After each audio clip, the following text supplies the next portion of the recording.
At the northern fortress, a pale antlered guardian ignores the armed teams and turns toward Ethan, Vale, and Rook as the entire pass falls silent. Rook stands beside Ethan in his restored elite form while soldiers brace for an attack from a creature powerful enough to scare trained mounts backward. Instead of charging, the guardian lowers its head until one antler nearly touches the ground, acknowledging Rook without being forced to submit. Rook's hidden interface reacts to that choice, and ancient genetic memory flickers behind its sealed lock before Ethan can understand what triggered it. The sovereign meter rises without combat or material exchange, leaving Ethan with one terrifying question. Why do the Fortress Guardians recognize Rook at all? This is today's story, but before we dive in, like the video and subscribe for more full story Beast Evolution recaps, packed with battles, upgrades, and mystery. Alright, that's enough setup. Let's get into it. Chapter 1: The Fortress Recognizes Rook. 3 weeks earlier, Grant called Ethan back to Vanguard with a warning the Academy could no longer dismiss. Greyhaven looked almost normal that morning, which made the Northern warning feel even stranger when Ethan arrived for Rook's routine evaluation. Ethan and Rook were back at Vanguard for routine evaluation while workers repaired damage from the last beast tide. Rook still drew crowds, but Ethan had learned to walk past cameras without turning every hallway into a victory lap. Grant compared the new Covenant reading with Hollow Vale's records and found the same pattern again. Voluntary acknowledgement appeared before any measurable authority. Ethan joked, "Congrats, buddy. You are officially still a paperwork problem." The official scanner still could not name Rook's species and settled for elite anomaly classification again. Ethan refused to treat that result like permission, because every safe breakthrough with Rook had started with a choice instead of pressure. That ordinary morning ended when Professor Elias Grant sent one message: "Private archive room, now." Grant stopped anyone from translating the Covenant response into obedience. Ethan gained a usable rule and another reason to distrust the surviving historical record. Grant had received a verified translation from an ancient Covenant document recovered overseas. The wording contradicted later myths that painted every Devourer-related creature as a walking extinction event. He placed 2 translations side by side and showed Ethan the phrase "companion of the First Covenant." Grant placed the Covenant response beside the earlier Covenant records, separating Covenant authority from ordinary beast control. Grant said, "History may have turned a partner into a monster, because monsters are easier to explain." Rook reacted before anyone explained it, lifting his head as bloodline synchronization ticked upward by a fraction. Grant said, "Record the fragment we received. If Rook shuts the door, we stop there." Then ancient genetic memory pulsed once behind its sealed lock. The memory faded the moment Rook withdrew, proving the researchers could observe access but could not command it. The pulse gave Rook a 3-second flash of stone towers, a human hand, and a black wolf shape standing beside it instead of beneath it. Ethan felt the contract echo without receiving the memory itself, which meant Rook owned the experience, even if they shared the bond. He refused to push for another activation and let Rook decide whether to touch the document again. The practical value of the new clue appeared in the next decision, leaving the larger theory alone until another clue supported it. Ethan said, "Your head, your call. We do not farm memories like loot drops." Rook stepped back, ending the resonance immediately and proving the trigger was not fully automatic. Ethan said, "If the Covenant response only works after someone chooses it, then shortcuts are not part of the deal." Grant quietly wrote down the most important result. Voluntary choice still controlled access. Ethan waited for Rook's answer after the Sovereign reading appeared. Grant began treating Sovereign residue as a record of recognized relationship rather than stored energy. The next evolution panel added nothing new except the same impossible requirement Ethan already hated staring at. Heart of an ancient beast remained at the top, followed by compatible lineage preferred and the flickering phrase, Sovereign residue. Grant searched every legal database and found Sovereign used in titles, territories, and bloodline theory, but never as an evolution material. The repeated Sovereign sequence showed Ethan that Menagerie's imitation was copying the hardware while missing the Covenant logic underneath it. Mason Crow looked at the screen and said, "So the quest item is basically vibes." Fantastic. Rook's panel refused to define the term, which made it feel less like an item and more like a condition. Grant said, "Log the Guardian line as recognition, not clearance. We do not move until the next boundary behaves the same way." Minutes later, National Security reported that Rook's resonance matched a live signal under the northern fortress. The system credited acknowledgement, not submission, and the meter stopped the moment Rook withdrew. The government did not invite Ethan to run north. It asked him to stay in Greyhaven until specialists understood the risk. Ethan accepted that decision at first because charging toward every mystery was exactly how people ended up as cautionary posters. He and Rook returned home, trained lightly, and tried to let professionals do the dangerous work for once. Ortiz held the formation at the Guardian line until the censors settled, because the fortress had punished coercion every time it appeared. Ethan muttered, "Yeah, that is officially above my pay grade." That night, the resonance spiked hard enough to wake Rook from sleep and crack a water glass on Ethan's desk. Ethan said, "If Rook backs away from the Guardian line, we back away too. I'm not forcing the next step." The next morning, Grant admitted the fortress had started reacting to Rook, even from hundreds of miles away. Grant judged the result by what changed afterward, not by whether the strike looked dramatic. National Security finally offered Ethan a limited support role after every remote test produced the same answer. The fortress wanted Rook, specifically. The condition was brutal but reasonable.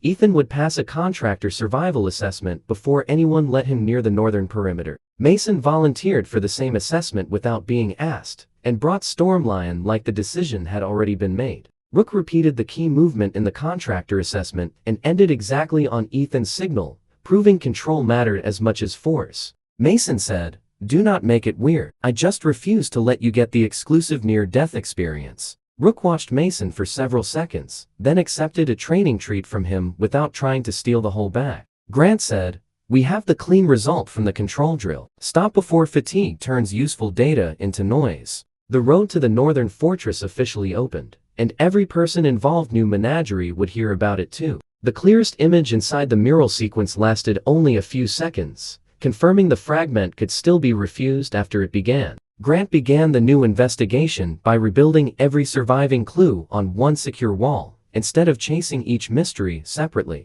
The mural, Fossil Fang restraint fragments, First Devourer title, Covenant wording, and Rook's 3% restoration finally sat in one timeline. Ethan noticed the oldest sources described partnership, while the newest surviving myths described destruction and control. Grant stopped at the oldest surviving inscription and left Rook's memory fragment closed, while Ethan compared the wording with the newer myths. Ethan said, "That is not bad archiving. That is a cover-up with better handwriting." That gap suggested someone had not merely forgotten history, someone had edited its moral center. Grant checked the Guardian data against the seals, and Ortiz moved only after the readings returned to baseline. Grant agreed and circled the centuries where the story changed. Technicians isolated the signal coming from the Guardian line, because the fortress had punished coercion every time it appeared. The earliest translation used a word closer to companion than beast, servant, weapon, or pet. Grant warned that ancient languages were messy enough to punish anyone who wanted a clean answer too quickly.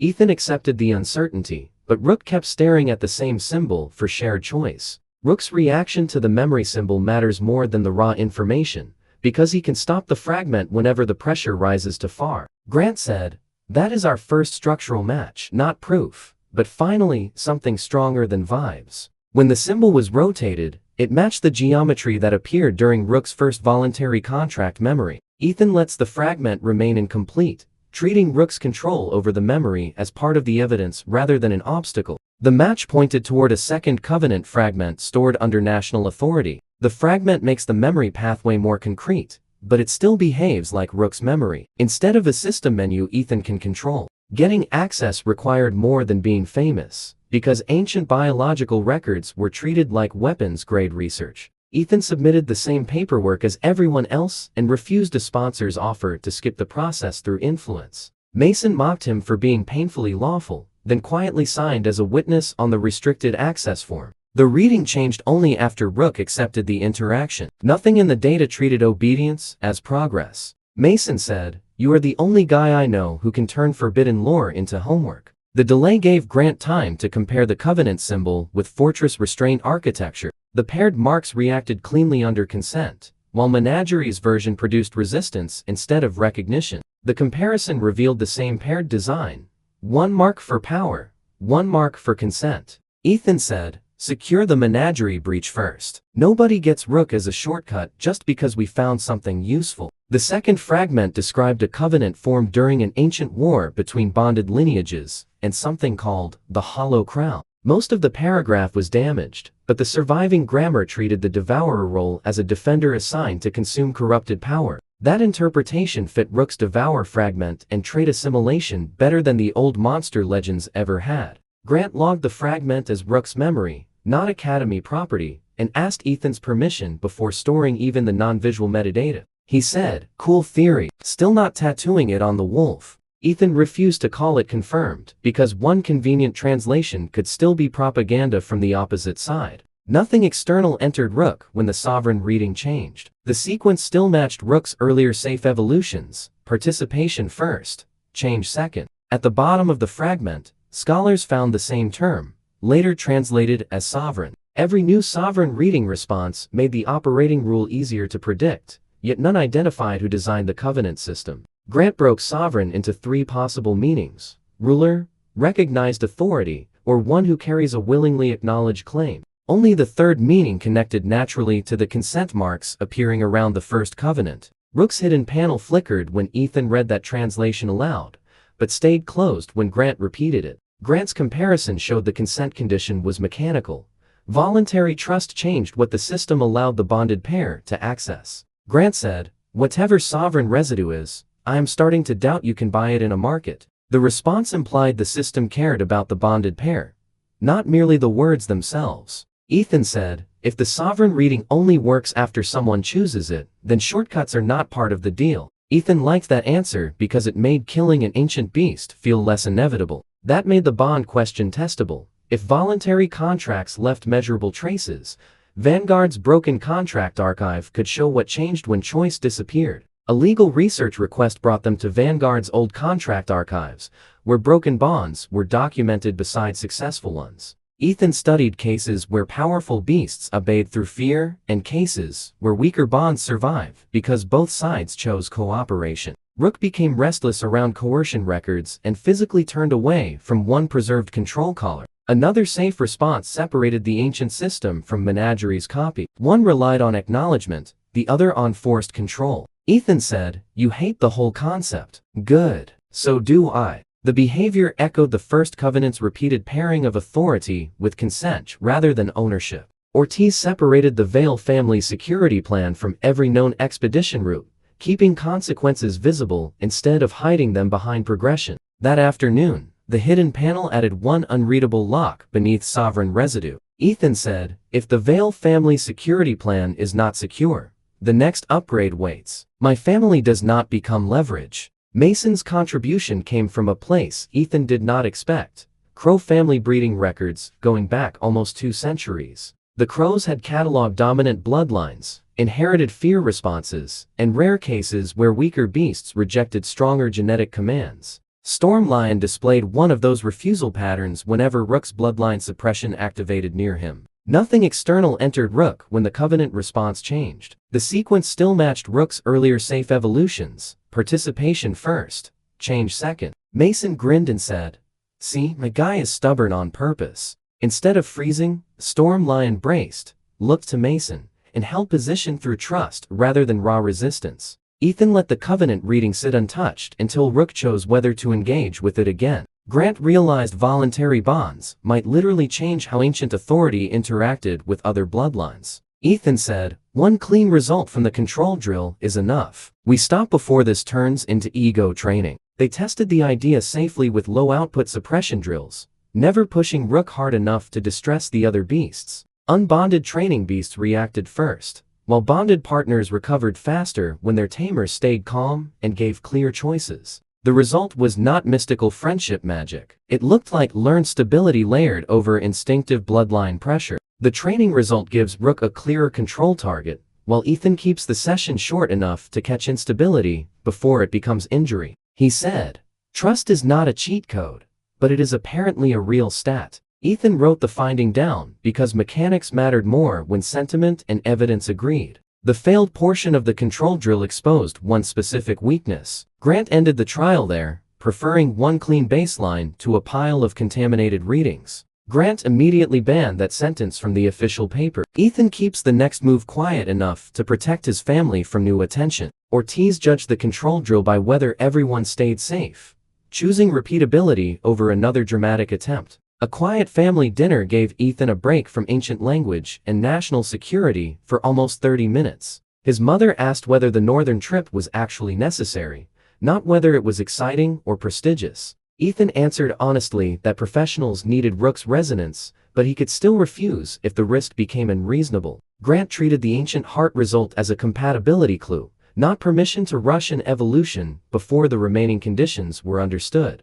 Ethan's father said, "At least the wolf has the correct reaction to this plan." Rook slept under the table until someone said heart, then opened one eye like the word had personally offended him. Ethan said, "We use the next route where it helps, and leave the rest alone, till the evidence catches up." The conversation ended with one rule.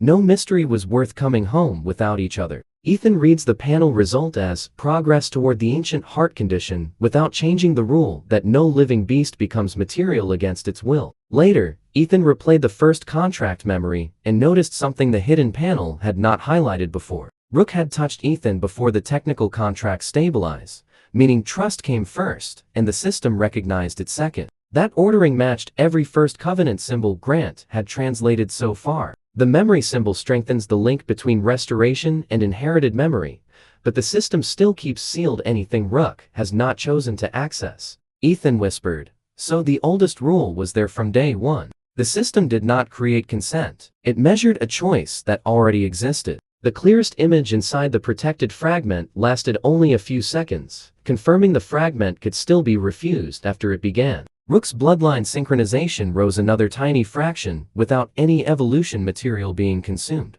Grant compared the protected fragment with the surviving archive material, then waited for the contract bond to settle before continuing. That fractional rise proved knowledge itself could influence restoration when the knowledge resonated with something already inside Rook. Grant became more cautious, not less, because a wrong story might push dormant memory in the wrong direction. They created a verification rule requiring 2 independent sources before exposing Rook to major covenant claims. Grant said, "Same order around the covenant response. Choice first, recognition second. That pattern matters more than the title." Mason said, "I can be annoying and scientifically useful." Multi-class build. Mason complained about homework again, then volunteered Crow Archives as one of the independent sources. After reviewing the menagerie breach, Ortiz sent the team through a different corridor and left the exposed route empty. The next verified source came from the northern fortress itself. The Guardian acknowledgement produced a repeatable fortress reading tied to Rook, but nobody could identify the role the old system was recognizing. A security drone recovered a broken restraint plate after a minor quake and sent its inscription directly to Grant. The plate carried the same paired marks for authority and consent, plus a damaged phrase describing guardians who choose whom they acknowledge. Rook reacted so strongly that every shadow in the archive room leaned toward the image for half a second. Grant placed the paired covenant marks beside the earlier covenant records, separating covenant authority from ordinary beast control. Grant said, "That is enough. We learned something without turning the lab into a crater." Ethan closed the display before the response grew and waited until Rook settled on his own. The Guardian acknowledged Rook, then ignored his next movement completely, a clean demonstration that recognition did not create obedience. The fortress was not merely a prison. It was built around a system of chosen recognition. The latest Covenant response example clarified what the mechanism did while leaving its creator completely absent from the record. By the end of the week, Ethan's objective had changed from finding Rook's species to understanding what kind of relationship his lineage was built to form. That shift mattered because species could be hidden, renamed, or weaponized, while behavioral rules were harder to fake across thousands of years. Rook cared less about the philosophy and more about whether the archive session ended with dinner. Voss agreed the species scan showed reconstruction without proving the final species. Without assigning a species name, the evidence still could not support. He said, "We have enough lore for 1 week. Let's go touch grass." Ethan closed the files, accepting that one unanswered question did not need to become 10 rush theories. Ethan said, "We use the latest result where it helps, and leave the rest alone, till the evidence catches up." The next day, National Security approved their northern deployment window. The new test result answers one narrow question and leaves the rest alone, giving Ethan enough clarity to continue without inventing certainty. Before departure, Grant forced the team to define what they actually knew about sovereign residue instead of treating the phrase like a magic password. They had no item description, no verified specimen, and no modern ranking category that matched it. What they did have was a repeated connection between authority, consent, ancient guardians, and Rook's restoration. Ethan reads the consent condition through the same partnership rule as before, protecting Rook's ability to refuse, even when the safer answer would be easier to control. He said, "Translation. We know enough to stop guessing loudly." Ethan marked the conclusion as a working hypothesis rather than truth, keeping the investigation honest. The team treats the latest bond response as bond evidence, and Ethan refuses to separate progression from the voluntary trust that made the route possible. Then the hidden panel flashed sovereign residue incomplete and gave no further help. The failed portion of the evaluation course exposed one specific weakness. The team stopped once the signal was clean enough to compare against later tests. Mason suggested testing whether recognized leadership inside a bonded team produced any measurable residue around Rook. Grant allowed a controlled arena drill where Ethan gave Rook optional commands and Rook could refuse without penalty. Rook ignored 2 commands, accepted the third, and coordinated a clean intercept that protected Ethan without being ordered to shield him. Grant logged the stable evaluation window and scheduled a second run to see whether Ethan could reproduce it under pressure. Mason said, "Bro just got progress for saying no twice. That's elite behavior."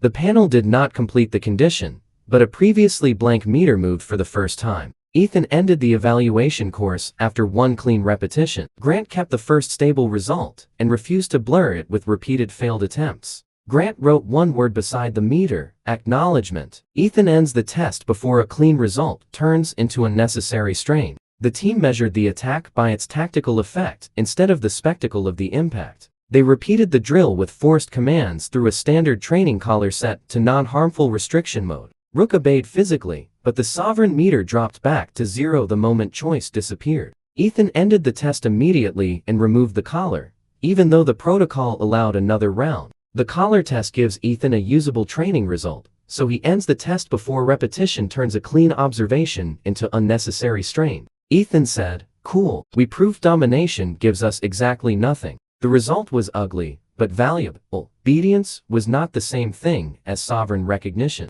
Grant treated the ancient heart requirement as 1 condition instead of the entire evolution. A compatible material could satisfy the biology without proving Rook was ready to survive or accept the evolution. The panel stayed dark until Rook voluntarily leaned against him again. Grant said, "Compatibility around the ancient heart requirement is not readiness. We wait until Rook and the medical data agree." Grant compared the result with the ancient wording and proposed that sovereign residue might be an emergent state, not harvested matter. If true, the ancient heart requirement and sovereign requirement solved different problems. Biology provided power, while recognized authority provided stability. That explanation made the 4th evolution sound less like feeding and more like entering a dangerous covenant upgrade. The heart condition advances through the ancient heart evidence, confirming that inheritance can satisfy the root without reducing an ancient beast to loot. Grant said, "A requirement is not an instruction manual. There may be ethical ways to satisfy it." Ethan appreciated the distinction, but still disliked any root that required a dead, ancient creature. Ethan reads the latest ancient heart evidence as progress toward the ancient heart condition, without changing the rule that no living beast becomes material against its will. That sentence became the rule guiding the entire northern mission. Grant mapped the Guardian line against the route they had already crossed, separating identification from obedience one more time. The mission briefing introduced Commander Lena Ortiz, National Security's field leader for the Fortress operation. Ortiz had no patience for celebrity tamers and cared only whether Ethan could follow extraction orders under pressure. She made him memorize retreat corridors, medical signals, and emergency rules before discussing a single ancient clue. Rook studied the corridor seal without pushing closer, leaving the team with a boundary instead of another guess. Ortiz said, "Your wolf has better boundary awareness than half my recruits." Rook liked her immediately because she carried dried meat and did not attempt to pet him without permission. Grant said, "We have the clean result from the contractor assessment. Stop before fatigue turns useful data into noise." Ethan passed the briefing, but still had to survive the contractor assessment. The contractor assessment produced a clean result, so Grant asked Ethan to repeat the same control under a different setup. The assessment removed Rook from direct protection and placed Ethan inside a simulated ambush built around attacks on the tamer. He used terrain, barrier tools, and timing instead of waiting for Rook to erase every threat. Mason played aggressor for one round and nearly caught Ethan with the feint Stormlion had never used in public matches. The next training decision comes directly from Stormlion's test. Repeat only what can be stopped cleanly, then raise difficulty after recovery stays stable. Mason said, "Good. I was getting tired of your wolf carrying the group project." Ethan lost the point, adjusted, and survived the next 3 scenarios without panic. Grant stopped the control drill before fatigue changed the data, which gave Ethan a cleaner target than another vague push for power. Ortiz approved Ethan because he failed once and learned faster than he complained. Mason reset the control drill instead of escalating immediately, choosing repeatability over another dramatic attempt. Rook's separate test focused on restraint, because an elite beast that solved every problem with overwhelming force would be a liability in fragile ruins. Handlers used decoy threats, false attacks, and moving civilians to see whether Rook could wait for Ethan's signal. Rook held position through every fake-out and only moved when a real structural collapse threatened one of the handlers. Passing Vanguard's assessment only earned Ethan a place on the expedition roster. Ortiz still wanted proof he could retreat cleanly when the mountain stopped playing fair. Ortiz said, "That is the first useful flex I have seen all day." He saved the person first and ignored the scoring drone completely. The latest measurement around the latest result becomes a practical boundary for the next move, not a reason to accelerate beyond what the evidence supports. Rook passed with better marks for judgment than raw combat. The team reduced the new evidence to one change they could actually use, applying it only where the evidence actually held. Mason and Stormline qualified through a different path built around team shielding and long-range area control. Stormlion learned to hold a lightning barrier without burning out every nearby sensor, which impressed Grant more than Mason wanted to admit. The rival pair no longer existed to make Ethan look better. They were becoming useful because their skill set covered Rook's weaknesses. Ortiz split the breach data from the live operation before anyone advanced, keeping the clue without keeping the exposed route. Mason said, "Do not get sentimental. It ruins my brand." Ethan told Mason exactly that, and Mason looked offended by the compliment for almost 5 seconds. Ortiz said, "Isolate the menagerie breach. If menagerie gets there first, somebody bleeds." The expedition roster locked with Ethan, Mason, Grant, Ortiz, and 2 specialist teams. Voss turned the menagerie breach around in his head until Cade's best angle became obvious. Ortiz closed it. A final resonance scan showed the northern signal pulsing in intervals that matched Rook's resting heartbeat. The pattern disappeared when Rook slept deeply and returned when he woke, proving the connection was dynamic rather than geographic coincidence. Grant refused to call it telepathy because no information had crossed the link in a measurable form. Ortiz held the present boundary line until the response settled, then advanced only after every unit still had a clear way back. He said, "If the mountain starts texting him, I'm turning the phone off." Ethan called it a bad sign anyway, because ancient prisons rarely synchronized with pets for wholesome reasons. The team treats the latest ancient heart evidence as a compatibility clue,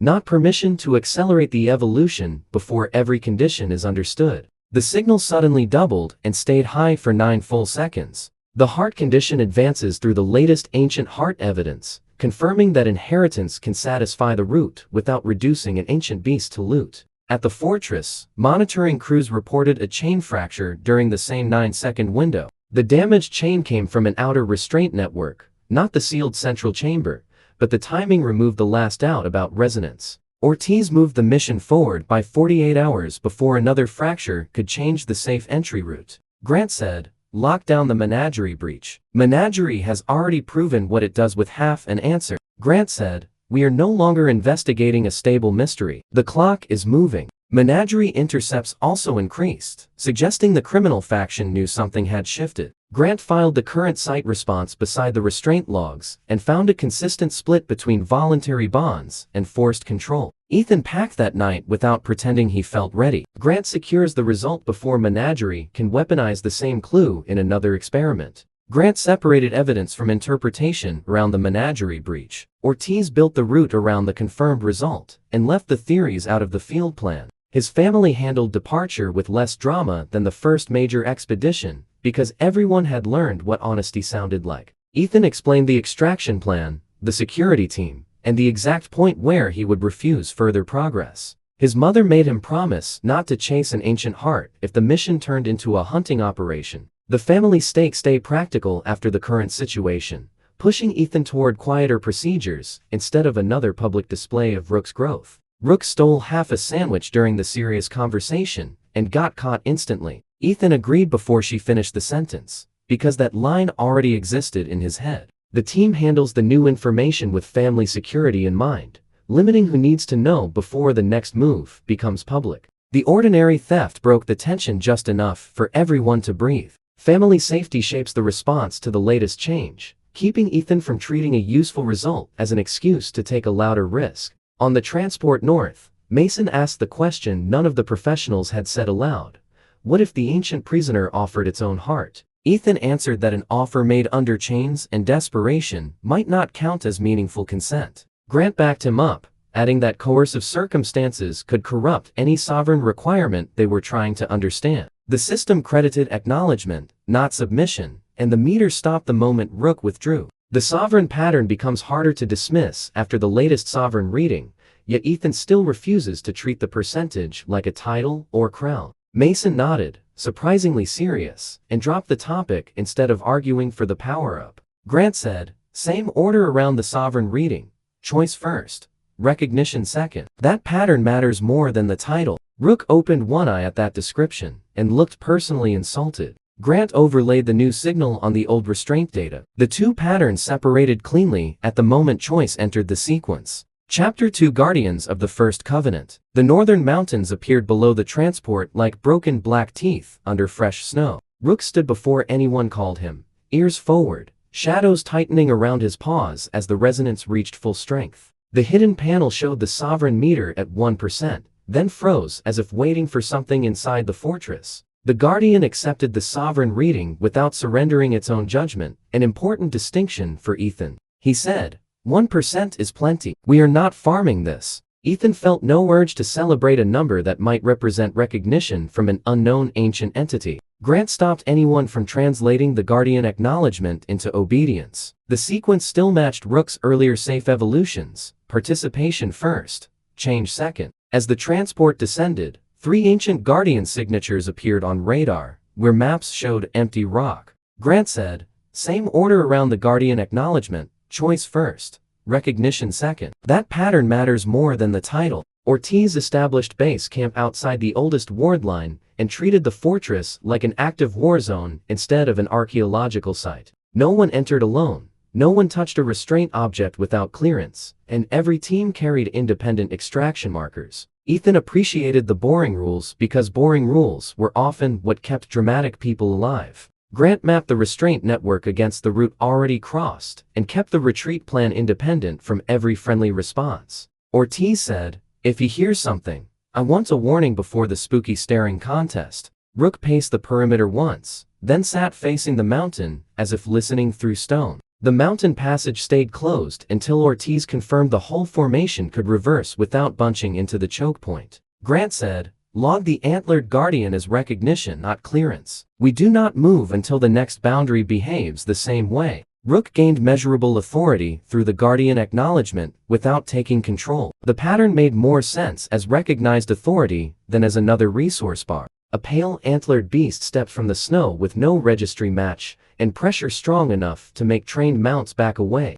It ignored the soldiers and focused on Rook, lowering its head until one antler almost touched the ground. Rook did not activate bloodline suppression. He simply stood still and let the guardian choose the distance. Nothing external entered Rook when the sovereign reading changed. Menagerie's method could trigger reactions, but it still could not reproduce the voluntary part of the sequence. The sovereign reading responds to the meter change, giving the team a measurable result without granting Ethan ownership over the process. The sovereign meter rose another fraction without any combat or material exchange. After the reading changed, the Guardian chose its own position and refused to mirror Rook, preserving the distinction between respect and command. Then the Guardian turned and walked toward a hidden path in the cliff. The antlered Guardian reaction narrows the larger mystery by one step, but it also proves the old systems around Rook are still active. Ortiz refused to follow immediately and sent drones first, which saved the team from walking into a collapsed bridge disguised by snow.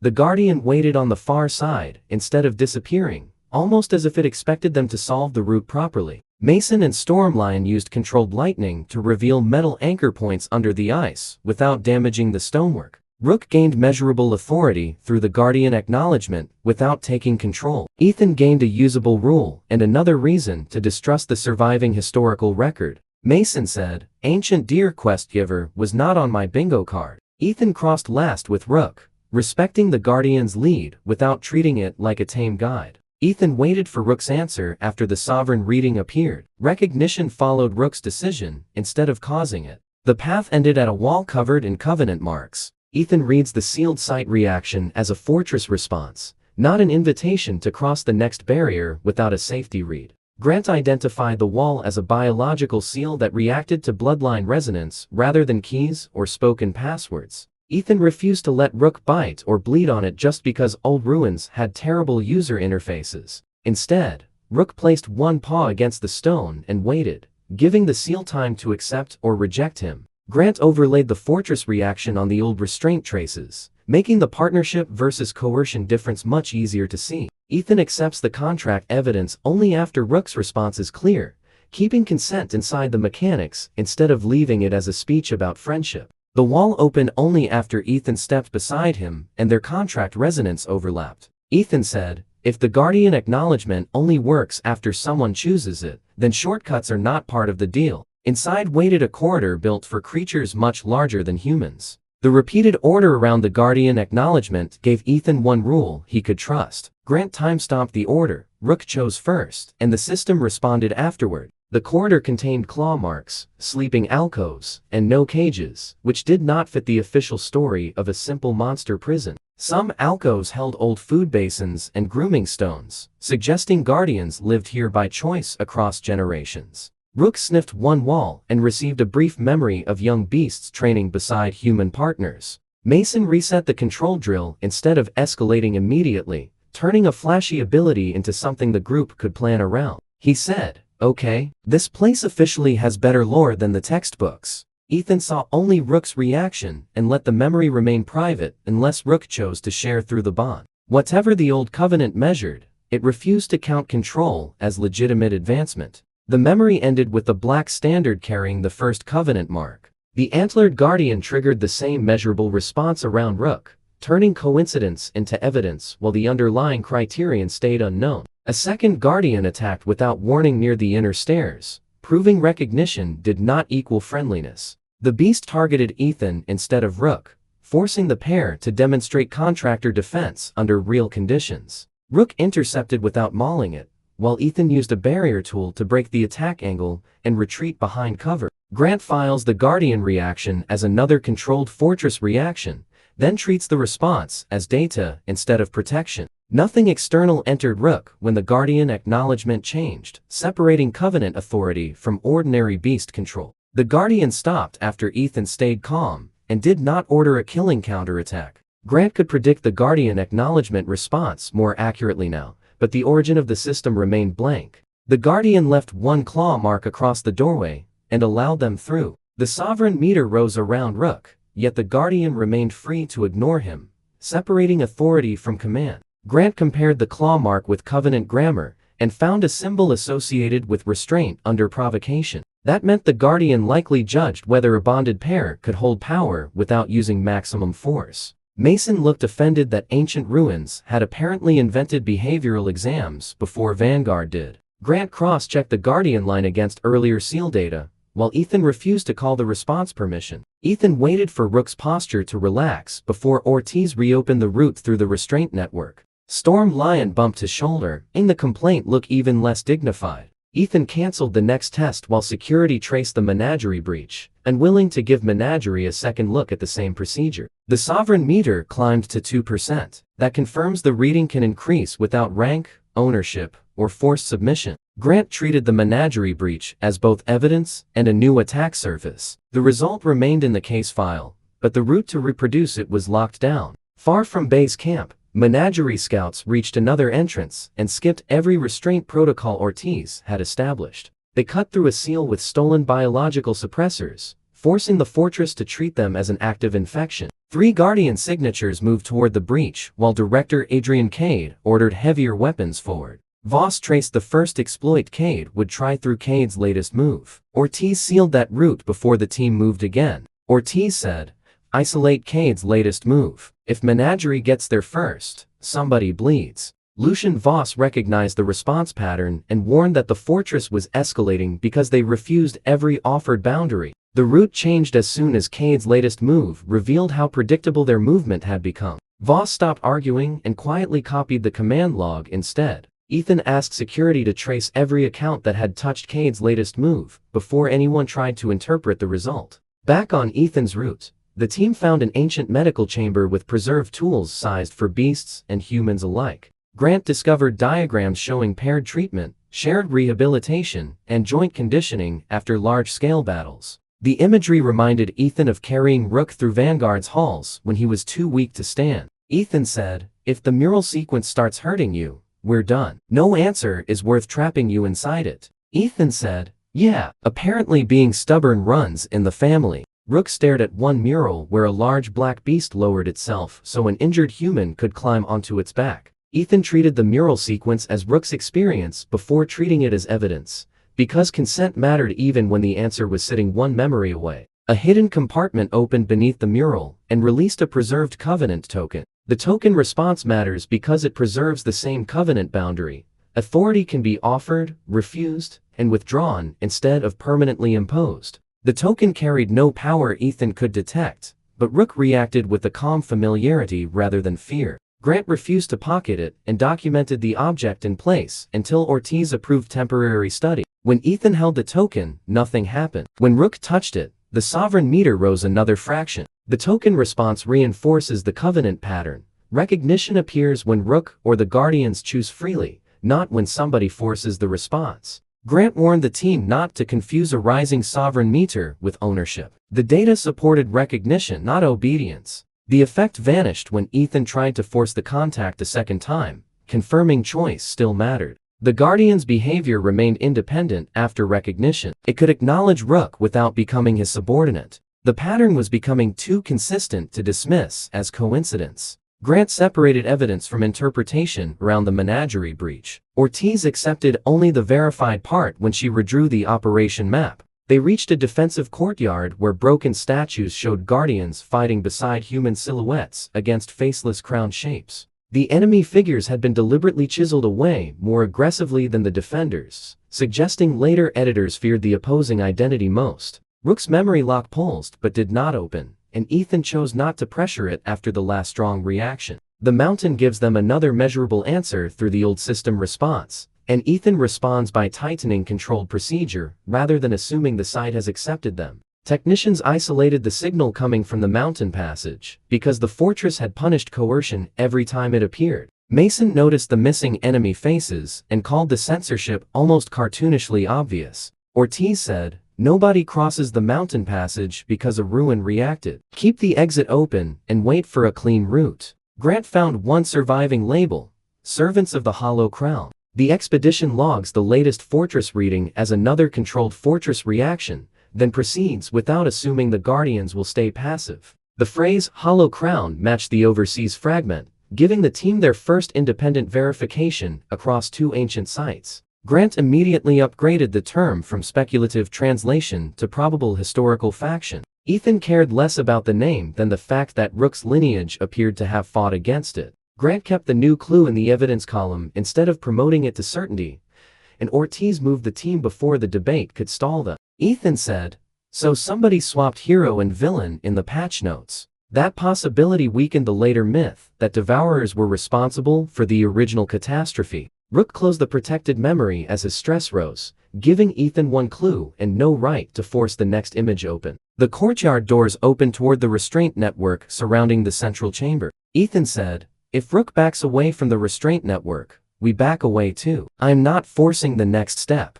Ortiz halted the expedition there because the next sector crossed from Guardian territory into the actual prison system. She ordered a night camp inside the secured courtyard rather than pushing forward while everyone was tired and excited. Ethan supported the call, even though Rook kept staring at the sealed inner path. Rook studied the restraint network without pushing closer, giving Grant a clean comparison without forcing a second reaction. Ortiz said, "Mysteries love exhausted people. We are disappointing this one." That restraint mattered because the fortress seems to reward choice more than urgency. Ortiz quarantined Cade's latest move on a separate system and froze every link back to the main operation. Near midnight, the menagerie breach triggered 3 explosions somewhere below them. Ethan reads the antlered guardian reaction as a fortress response, not an invitation to treat partial recognition as a reason to rush ahead. The explosions woke every guardian in the sector, and the courtyard went from quiet camp to controlled chaos in seconds. Ortiz's teams formed defensive lines while Grant tried to determine whether the fortress considered them intruders too. Rook stepped onto the covenant mark they had earned earlier and lowered his body instead of challenging the approaching guardians. Before discussing the breach, Ethan made Ortiz verify exactly who still had credentials touching the compromised channel. Mason said, "He just used diplomacy with body language. That is unfairly cool." The nearest beast stopped at the edge of his shadow and redirected toward the distant menagerie breach. The northern site answers again through the mountain response, and Ethan responds by tightening safety protocol instead of treating the signal as permission. The sovereign meter jumped to 3%. That confirms the reading responds to recognition rather than rank or ownership. Rook's sovereign reading increased without granting him control over the guardian, which kept the covenant effect narrowly defined. Ethan wanted to help the guardians, but Ortiz reminded him that chasing a criminal team through unknown tunnels could split their own expedition. They moved only after the fortress's defensive route opened, a marked corridor leading toward the breach. The path itself seemed to authorize intervention, which fit every choice-based mechanism they had seen so far. Grant cross-checked the corridor seal against earlier seal data, while Ethan refused to call the response permission. Rook's choice shows why the contract keeps surviving pressure. Neither side has to surrender choice for the bond to become stronger. Rook took point while Mason covered Ethan rather than competing for the lead. Mason said, "Can we please stop handing menagerie patch notes every time the menagerie breach does something weird?" The first wounded guardian appeared around the next corner. Grant secures the result before menagerie can convert the same evidence into another force test. Another guardian response matched Rook's earlier readings, proving the fortress recognized him consistently without explaining what title or function it saw. The guardian had suppression burns across its side. Evidence menagerie used stolen technology designed from the fortress chains. Grant stabilized the injury, while Rook stood close enough to calm the beast, but far enough to avoid crowding it. Ethan offered water instead of touching the guardian, and the animal accepted only after Rook nudged the container forward. The passage stayed closed until the pressure dropped, then the expedition advanced under a fresh safety window. Grant said, "They are not relics. They are a living community." The interaction felt more like negotiated trust than taming, which was exactly why it mattered. Ortiz kept the gate team stationary until the fortress pressure dropped and the rear path remained fully open. That realization turned the fortress from an objective into a place with people-like stakes. Ethan said, "If Rook backs away from the nursery wards, we back away too. I'm not forcing the next step." The wounded guardian led them to a hidden nursery where younger beasts had been moved away from the breach. Nothing in the nursery looked like a military installation. It looked like generations had grown up under the same mountain. Ethan understood why the adult guardians fought so hard even when escape routes existed.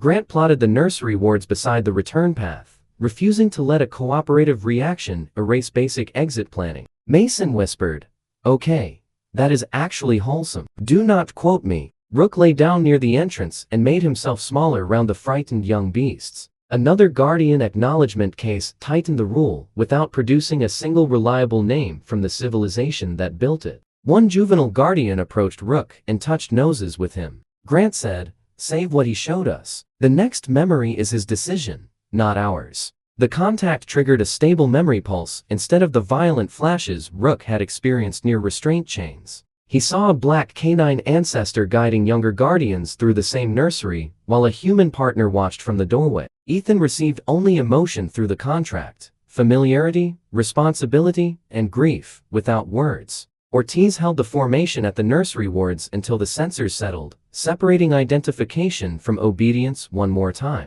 Ethan said, That one was yours. You do not owe me the details. Rook ended the memory himself and stayed beside the juvenile until it settled. Rook ended the vision by stepping away, and every instrument went dark with him. Ancient genetic memory unlocked its first fragment category, but remained mostly sealed. Ethan said, "If the protected fragment starts hurting you, we're done. No answer is worth trapping you inside it." Grant reviewed the fragment label and found no species name, only a role translated as Covenant Shepherd. The role described a bloodline that managed dangerous power while protecting allied creatures from corruption. That function matched bloodline suppression in a new way, not domination, but controlled pressure against unstable bloodlines. Rook broke contact with the protected fragment on his own, then waited for the contract bond to settle before continuing. Ethan treated the nursery fragment as Rook's experience before treating it as evidence, because consent mattered even when the answer was sitting one memory away. Ethan realized Rook's scariest skill might have started as a protective tool. Chapter 3: The Memory They Erased. Rook's nursery vision turned the expedition from archaeology into a search for his own buried history. The nursery walls contained a second symbol tied to sovereign recognition. The nursery memory strengthens the link between restoration and inherited memory, but the system still will not open memories. Rook has not accepted. Before they could study it, a menagerie beast crashed through the upper corridor under a restraint implant and attacked anything nearby. Rook used bloodline suppression at low output, freezing the controlled beast long enough for Ethan to reach the implant housing. Mason and Stormlion pinned the device's power supply with precise lightning, while Ortiz's team removed the control hardware. The restraint implant changed the tactical picture, but Menagerie still had enough stolen research to exploit the system if the opening stayed unguarded. Ethan said, "That's the whole problem in one ugly little box." The freed beast collapsed instead of fighting, proving the violence came from coercion rather than intent. Grant converted the Menagerie breach into one field rule Ortiz could actually use, then left the broader interpretation open. The sovereign meter climbed when Rook released suppression the moment the beast was safe. The team gets a useful result from the restraint implant, then immediately limits access because Menagerie has already infiltrated enough research networks. The team followed the broken implant serials to a mobile Menagerie lab hidden behind the breach route. Inside were restraint fragments, bloodline samples, and failed attempts to reproduce ancient authority through forced obedience. Grant documented everything before destroying the active control rigs, so the evidence survived without leaving more victims operational. The fragment makes the memory pathway more concrete, but it still behaves like Rook's protected experience instead of another interface category. Mason said, "He has opinions about lab design now." Fair. Rook refused to enter one containment room until Ethan opened every cage remotely first. Ortiz withdrew the approach after the Menagerie breach, trading the shorter path for one Menagerie had not already studied. The data named Voss as the scientist who repeatedly rejected the newest coercion protocol. Ethan asked for an access audit on the breach before anyone tried to interpret what Menagerie had learned from it. That did not make Voss innocent, and Ethan refused to let one decent objection erase years of illegal experimentation. It did prove Menagerie leadership had moved beyond Voss's original research into something even more reckless. Grant found internal notes describing Rook as a reconstruction target rather than a beast to study. The Menagerie movement clarifies the ancient system while making Menagerie's methods look even more dangerous, since forced control keeps producing the opposite response. Ethan said, "They do not want to understand him. They want to fast-forward him." The project goal was to accelerate original species restoration, dormant authority fully manifested. Grant kept the Menagerie breach in the evidence file, but security handled the same connection as a possible intrusion route. The next page listed the northern ancient prisoner as the preferred trigger. The Menagerie movement gives the team progress, but it also shows exactly why Menagerie cannot reach the same system with coercive methods. Ortiz ordered the mobile lab sealed and transmitted the evidence to National Command before Menagerie could erase it remotely. Cade responded by detonating his own abandoned equipment, nearly collapsing the route around both teams. Stormlion held a lightning barrier while Rook used Shadow Body to pull trapped handlers through falling debris. Grant extracted one repeatable fact from Cade's move, and Ortiz built the next safeguard around that fact alone. Ortiz said, "Now we know their priority, progress over personnel." Mason stopped joking entirely once the ceiling started coming down. Before the theory discussion started, Ethan made Ortiz verify who could still reach the data around Cade's latest move. A new breach alarm showed Cade had reached the inner restraint ring. Ethan said, "Secure Cade's latest move first. Nobody gets Rook as a shortcut just because we found something useful." The Guardians began moving toward the same point, but several refused to cross the Covenant boundary without Rook. Ethan realized they were not waiting for a commander. They were waiting for recognized participation from a bonded lineage. Rook looked at Ethan, then at the Guardians, and chose to step forward first. Grant cut off the word obedience the moment it entered the discussion, because the Guardian had never surrendered control. The team treats the meter change as evidence that sovereign residue is relational, because nothing enters Rook from an external power source. The sovereign meter rose to 4% the moment the Guardians followed by choice. The meter moved in Rook's favor, but nothing about the change. Let him issue orders to another independent beast. The entire corridor lit with paired Covenant marks, giving Grant another clear example of recognition spreading through the fortress without anyone forcing it. Grant said, "Lock down Cade's latest move. Menagerie has already proven what it does with half an answer." For the first time, Ethan felt the mission's shape change from exploration into a defensive alliance built under pressure. He hated how grand that sounded, so he focused on practical jobs. Protect civilians, stop Cade, do not wake the chamber. Mason took responsibility for the rearguard without needing Ethan to ask twice. Grant wanted the information from Cade's latest move. Ortiz cared just as much about who might be watching the path that produced it. Ethan said, "No hero nonsense. We win by getting everyone out." Rook stayed at the front, but kept checking behind him, making sure the younger Guardians actually followed safely. Grant placed the Guardian acknowledgement beside the earlier Covenant records. The meter behaved more like acknowledgement than fuel, which changed how Ethan understood the requirement. The inner ring opened and revealed hundreds of chains disappearing into darkness. Ethan waited for Rook's answer after the sovereign reading appeared, and the same sequence appeared again. Choice first, recognition second. During the memory investigation, recognition followed Rook's decision instead of causing it. Every chain carried biological suppression patterns related to Rook's restored lineage, but not identical to his species markers. That distinction mattered because the ancient prisoner was connected to Rook without being another version of him. Grant warned Ethan not to assume family, ancestor, enemy, or ally until evidence separated those possibilities.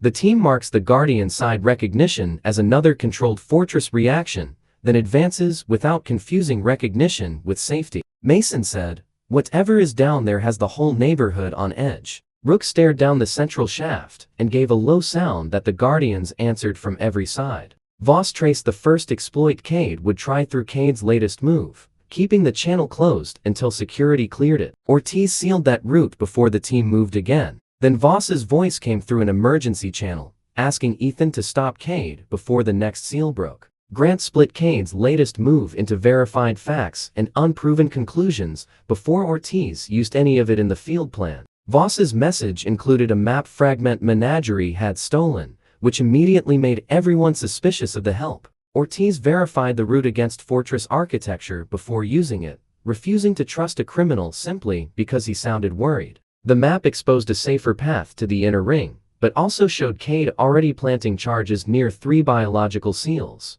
Ortiz quarantined Cade's latest move and reopened the advance through a channel that had never touched the compromised data. He said, "Useful is not the same thing as trusted." Ethan accepted the information without pretending it bought Voss forgiveness. Ethan kept Rook out of the chamber until Ortiz finished clearing the Menagerie breach and changed the access pattern. Ethan accepts Rook's choice only after Rook's response is clear, keeping consent inside the mechanics instead of leaving it as a speech about friendship. Ortiz pulled the Menagerie breach off the shared network, forcing the team to study it without exposing their active channels. The first inner seal presented Rook with a choice between 2 paths, one fast and one stable. The fast route required devouring Fang to destroy a corrupted block, while the stable route demanded coordinated pressure from multiple Guardians. Ethan chose the slower route because breaking ancient systems for convenience had already caused enough problems. Technicians isolated the signal coming from the Guardian line because the fortress had punished coercion every time it appeared during the memory investigation.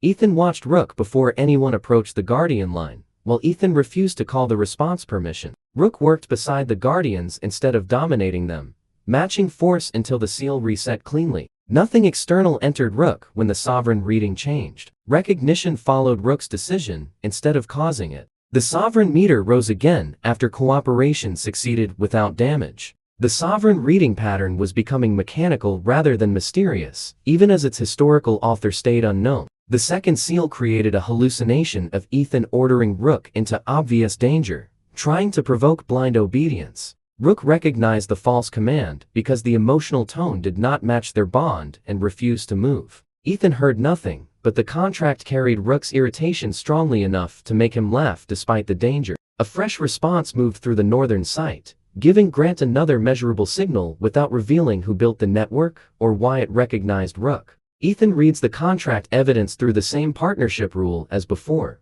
protecting Rook's ability to refuse, even when the safer answer would be easier to control. The illusion shattered the moment Rook chose refusal over obedience. Grant stopped anyone from translating the Covenant response into obedience. Kate's version suddenly looked less like a shortcut and more like a broken counterfeit. A new Covenant phrase appeared.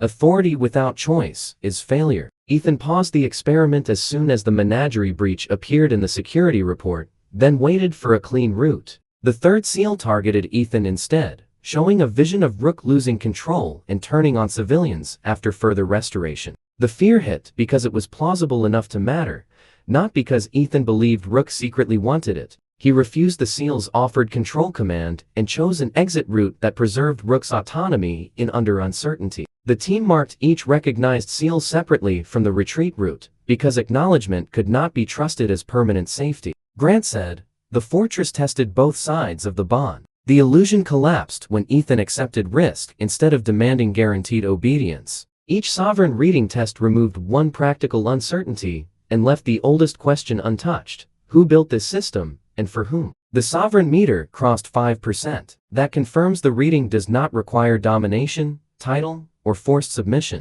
The 5% reading gave Ethan one answer, but Mason's next test would show whether the same voluntary rule applied to another bonded pair. Mason faced his own test when Stormlion was shown a path promising greater power in exchange for permanent submission to Crow bloodline authority. Mason's old pride made the offer painfully specific, which meant the fortress had learned enough to be rude on purpose. He tore the control token in half and told Stormlion to choose whether to continue with him. Grant kept the mapped recognition zones off the evacuation logic, so a friendly response would never trap the team deeper inside. Grant recorded the same boundary again.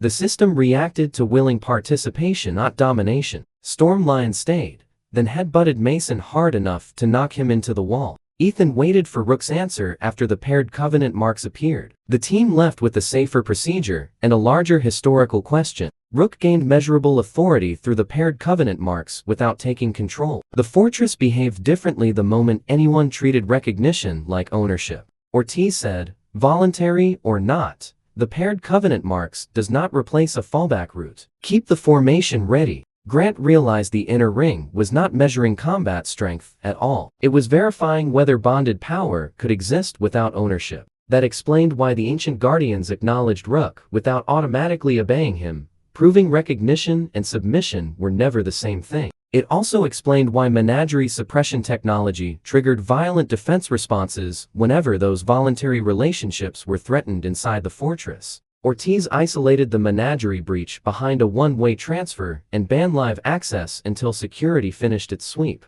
He said, "So you cannot farm it. You have to deserve it." Ethan started seeing sovereign residue as accumulated recognition earned through choices under pressure. The old system answered again, giving Grant a second reproducible reading, while its builder and purpose remained unknown. The hidden panel finally displayed sovereign residue accumulating. That confirms the reading tracks acknowledgement instead of conventional authority. The result separated Covenant authority from ownership, because refusal remained possible even after recognition. The meter still moved slowly, which relieved Ethan, because instant progress would have made every decision feel suspiciously transactional. He closed the panel during the next corridor and focused on the people rather than watching percentages climb. Rook responded by moving closer to the Guardians without waiting for a command, sharing patrol responsibility naturally. Ethan said, "If Rook backs away from the corridor seal, we back away too. I am not forcing the next step." Nobody entered the next corridor until Ortiz verified that a retreat would still work under the same conditions.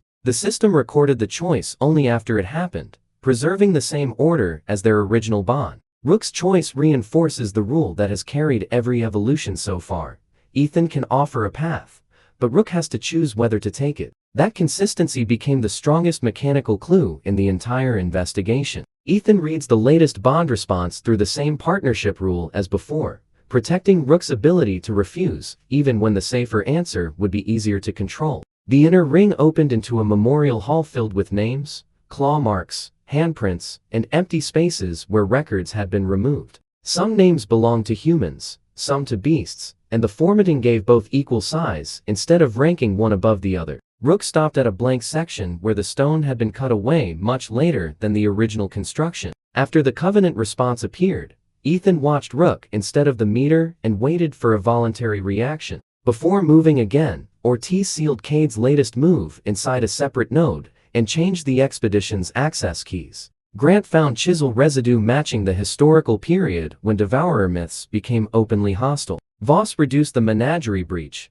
keeping the channel closed until security cleared it to one exploitable weakness. Ortiz changed the route so Cade could not use it twice. Someone had physically removed the lineage from its own memorial. Grant kept the confirmed mechanics from Cade's move on one page, and the speculative explanation on another. Behind the erased section, Rook detected a hollow cavity the later Vandals had missed. Ortiz approved a non-invasive scan and found a thin metal plate hidden inside the wall. The plate contained one surviving line, describing a Black Covenant companion who consumed the Hollow Crown's corruption. The test produced a clean reference point, letting Grant move forward without pretending. One successful response applied to every Guardian or Seal. Grant said, "We finally have function from a primary source." No species name survived, but the role matched every ability Rook had awakened so far. Ethan said, "The species skin gives us a number, not a destiny. We work with what Rook can safely do now." The first Devourer title now looked more like an office than a species.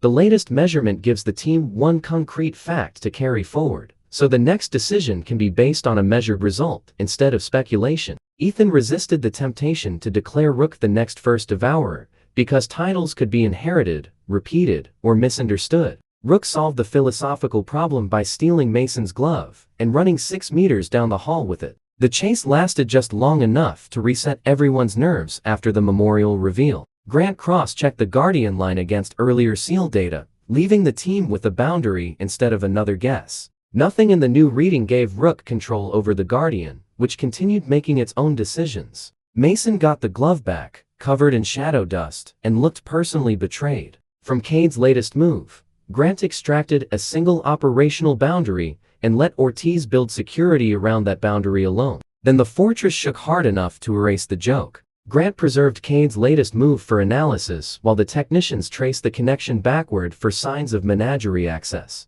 Cade's charges ruptured one inner seal and released a burst of suppression pressure from below. Several Guardians dropped instantly, not injured, but biologically forced into submission by the old prison mechanism. Rook's bloodline suppression collided with the wave and created a stable pocket where allied beasts could stand again. The meter recognized consent as part of the mechanism instead of treating it like a moral. Footnote. Grant said, "That is your first hard proof of original function." Ethan realized Rook's power was countering the same technology designed to control related bloodlines. Grant overlaid the new signal on the old restraint data. The two patterns separated cleanly at the moment choice entered the sequence. Cade had accidentally activated the exact threat Rook's lineage seemed built to resist. Ethan refused another trial while Cade's latest move remained unresolved, even though the delay cost them useful data. The team pushed toward the broken seal while Rook maintained the safe pocket instead of chasing Cade directly. That choice cost them speed,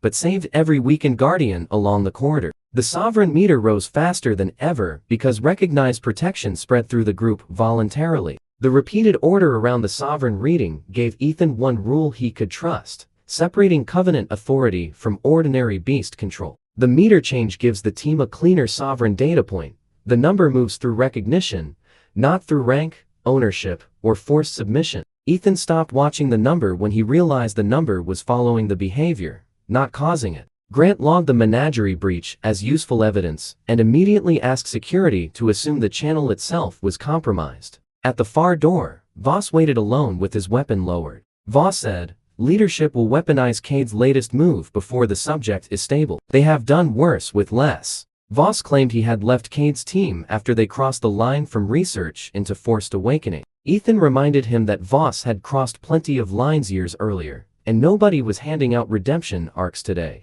Voss accepted the insult without argument and offered one fact. Cade intended to use the ancient prisoner's own restraint network as an evolution trigger. Grant reduced Cade's maneuver to a verified pattern. Ortiz used it to harden the next checkpoint. Ethan said, "You can help stop it. That does not make us friends." Grant verified enough technical detail to believe the warning was real. Ethan shut the test down until security finished checking the menagerie breach for a backdoor into the fortress network. The team gets a useful result from the menagerie movement, then immediately limits access because the group has already stolen data through multiple channels. The menagerie movement does not reduce the menagerie problem. It gives the enemy one more reason to keep chasing Rook and the fortress. Voss knew menagerie's route, access codes, and experimental hardware, which made him useful in exactly the most uncomfortable way possible. Ortiz placed two armed specialists behind him and made the rules simple. One suspicious move, and his field access ended permanently.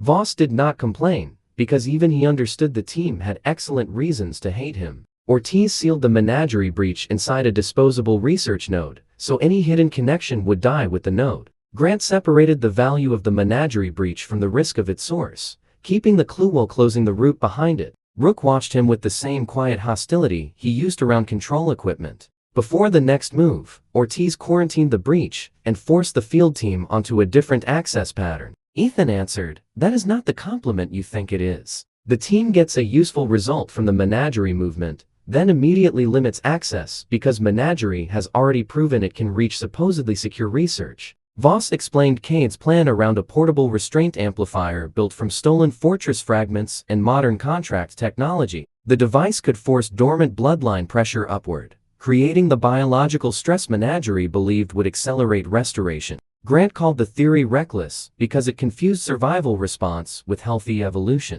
The northern site answers again through the old system response, and Ethan responds by tightening safety protocol instead of treating the signal as permission. Grant said, "Stress can reveal capacity. It can also destroy the subject." Ethan recognized the same mistake from every bad tamer story.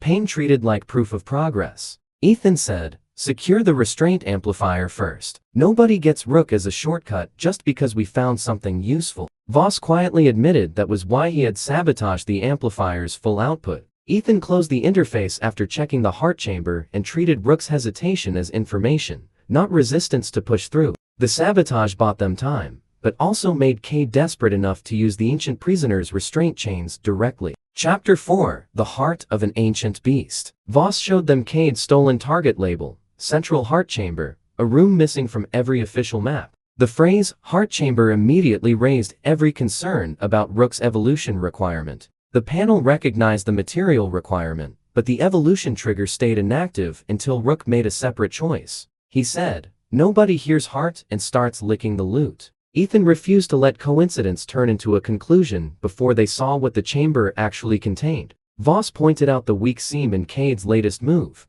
and Ortiz immediately removed it from Cade's options. Rook looked offended that the warning was necessary. Grant secures the result before Menagerie can use the same finding to justify another experiment. Grant stripped the assumptions away from Cade's latest move so Ortiz could act on the evidence without inheriting the theory. A destroyed Menagerie checkpoint showed Cade's own controlled beasts had turned on handlers when the fortress pressure spiked. Voss used a countercode to disable 2 remaining implants without harming the animals, proving he still knew the technology better than anyone present. Ethan thanked him for the action and nothing else, keeping moral accounting separate from tactical usefulness. Ortiz split the data from Cade's latest move away from the live operation before the next team crossed the ward line. The team abandoned its planned entry after Cade's latest move and approached from a channel with no recent traffic. Voss turned Cade's latest move. Ortiz split the data across separate channels so another breach would expose only one piece. Ethan moved the next trial off the schedule after Cade's latest move, forcing the team to redesign the setup. First, the freed beasts followed the Guardians toward evacuation instead of Voss. Ortiz cut Cade's latest move away from the expedition network and made Grant work from a copied dataset instead.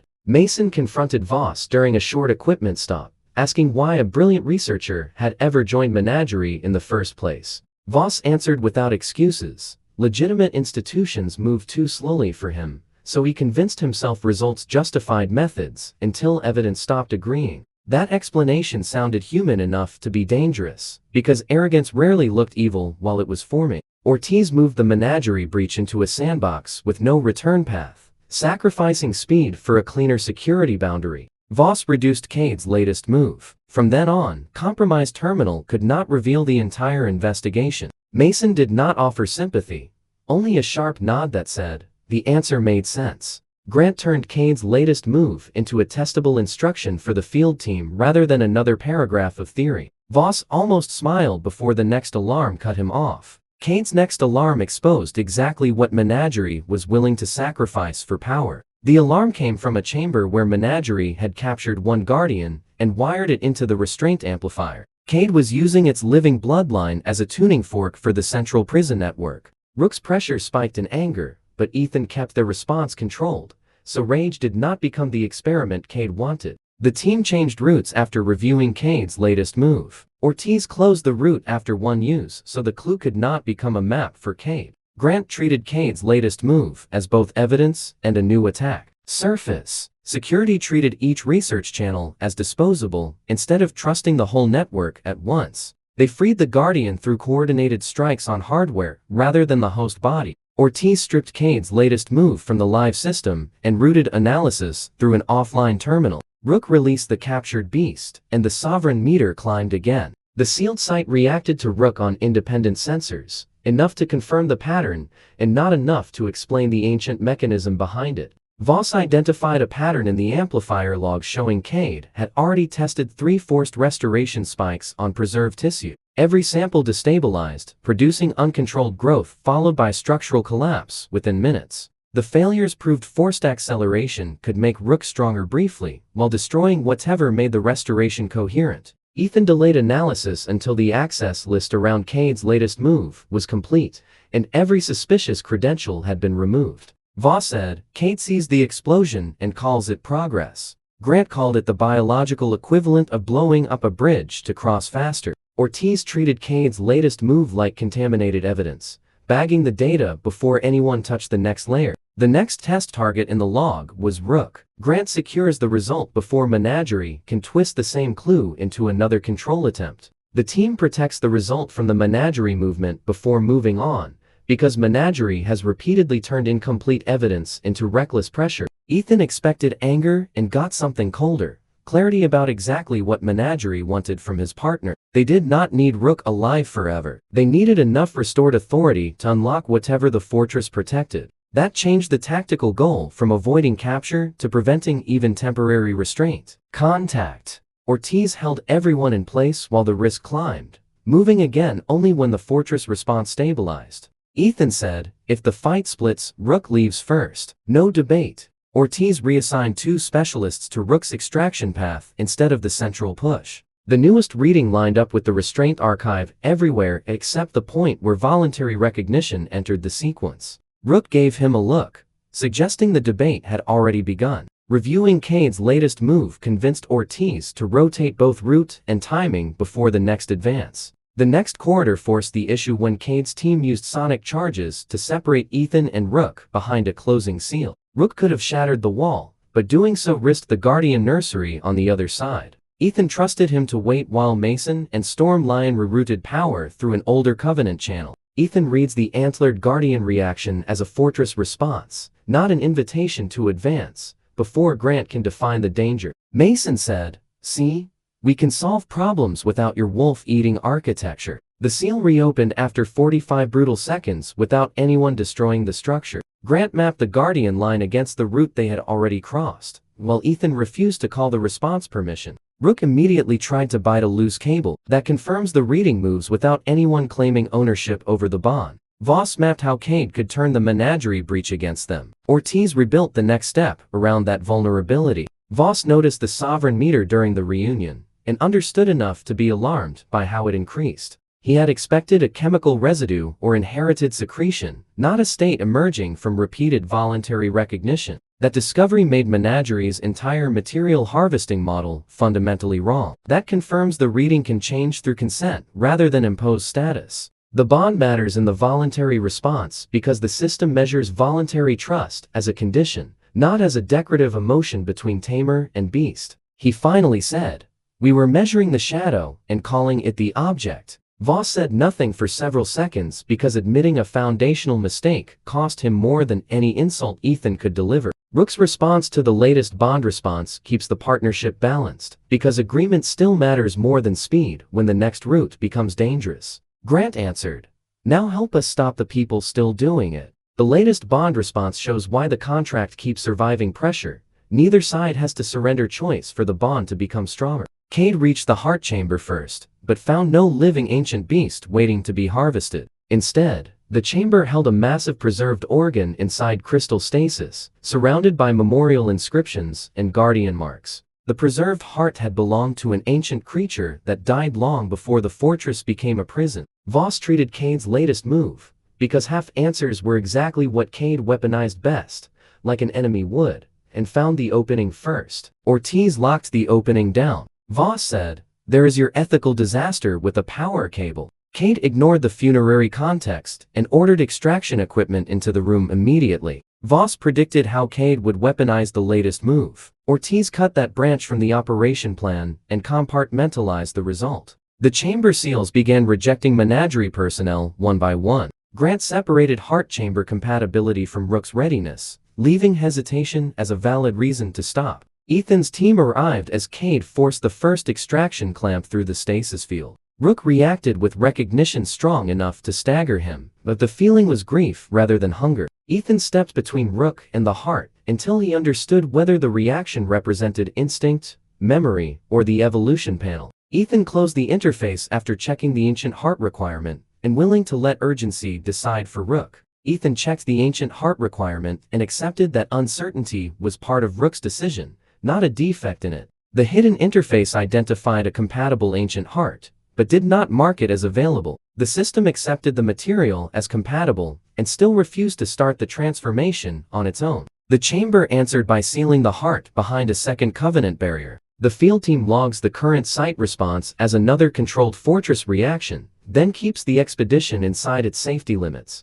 Cade called Ethan sentimental and argued that dead tissue could not consent to anything, which sounded almost reasonable until the memorial system responded. The barrier projected a stored covenant record showing the ancient creature voluntarily donating its remains for future bonded defenders. That changed the question from theft versus ownership to whether the intended conditions had been met. That left one practical question: if the inheritance had been left under conditions, satisfying those conditions mattered more than who physically possessed it. Mason said, "So even the dead guy left terms of service." Grant translated the final clause as recognized sovereign and chosen companion acting together. Ethan refused to debate the breach until security mapped every account that could still reach the affected data. Rook's sovereign meter climbed, but remained incomplete. That confirms the reading can increase without rank, ownership, or forced submission. Ethan confirmed the heart chamber matched the root without opening the trigger, keeping the evolution from becoming another forced experiment. The heart chamber record triggered Rook's memory lock more cleanly than any restraint chain had before. Instead of pain, he experienced a stable sequence and allowed enough contract resonance for Ethan to receive emotional context without stealing the memory. The first image showed a black canine ancestor standing beside a human commander during a city evacuation, not at the front of a conquest. Ethan watched Rook before anyone approached the Guardian line, separating identification from obedience one more time. Ethan whispered he was taking the poison out of them. That ancestor used a devouring field to absorb corrupted energy from wounded allied beasts. Ortiz waited out the ward response and moved only when the formation could cross without sacrificing its escape route. The first Devourer roll suddenly looked like emergency medicine with terrifying visuals. The response to the Guardian acknowledgement changed the reading, not the Guardian's independence. The memory continued through a battlefield where crowned shadow creatures infected beasts and turned them against their own partners.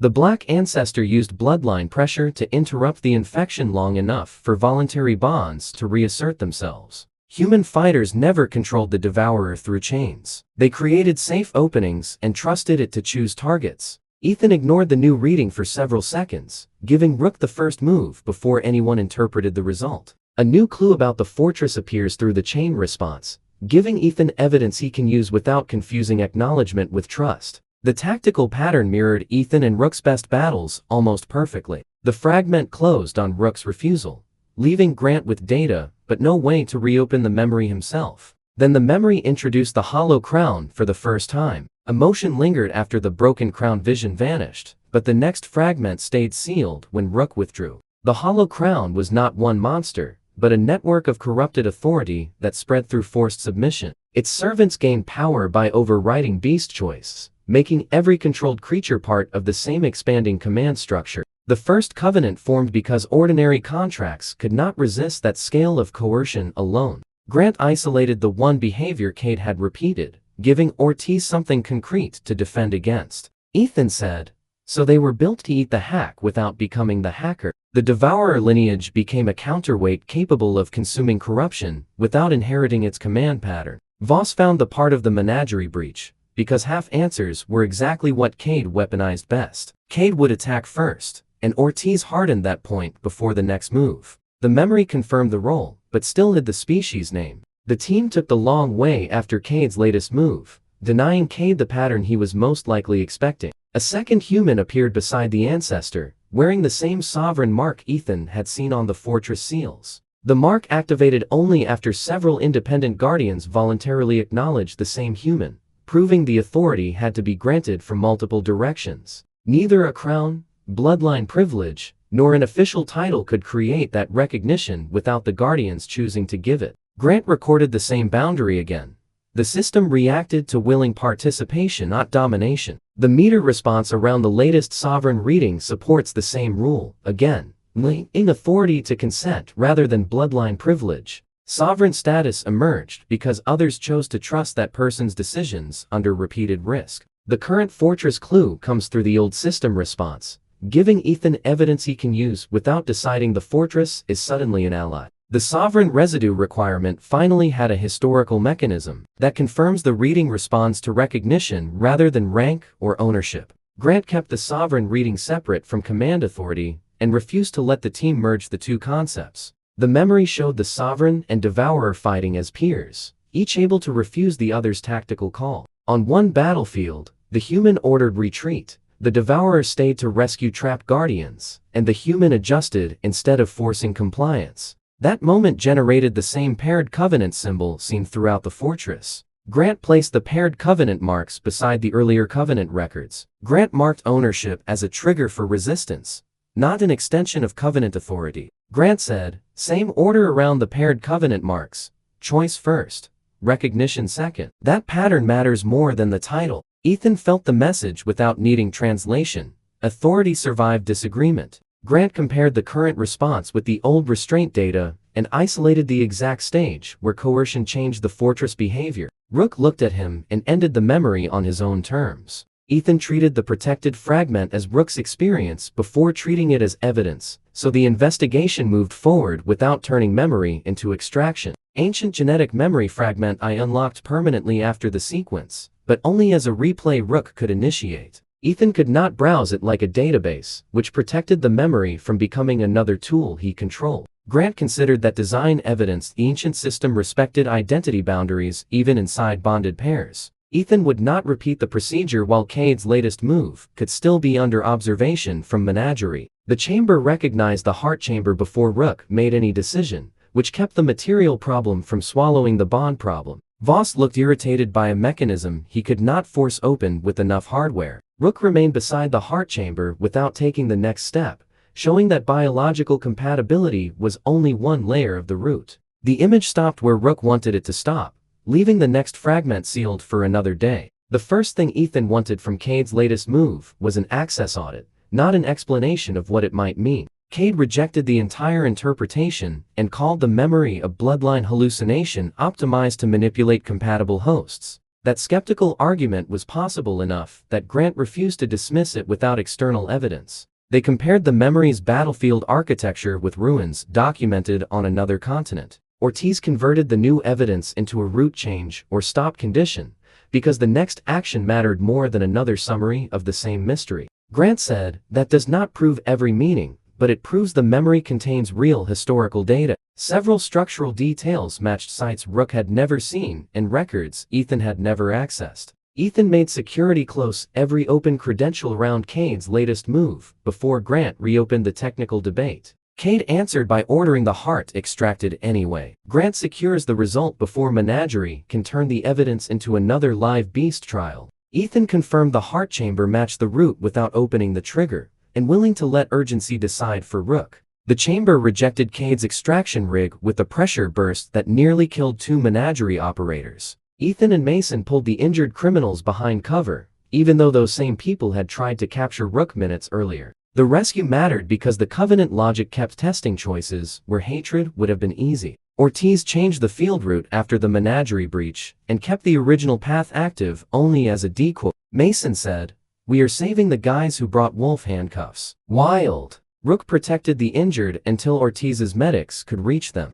The useful part of Cade's latest move became a concrete safety rule. Everything else stayed in the research notes. The sovereign meter rose another full point. That confirms the reading does not require domination, title, or forced submission. Grant treated the heart chamber as one condition instead of the entire evolution. Grant kept material compatibility separate from medical readiness and Rook's willingness to proceed. Voss watched that increase and finally understood. Cade could not brute force the condition in with the correct heart. The requirement was not a lock waiting for more power. It was a compatibility test built around behavior. That realization made Voss more dangerous intellectually, because he could now model the system better than before. The heart condition advances through the panel result, confirming that inheritance can satisfy the root without reducing an ancient beast to loot. He said, "You get the parts we need you to get." Ethan noticed and kept every panel detail away from Voss, unless sharing it served the mission. Ortiz locked Cade's latest move behind a temporary channel that could be burned the moment Menagerie touched it.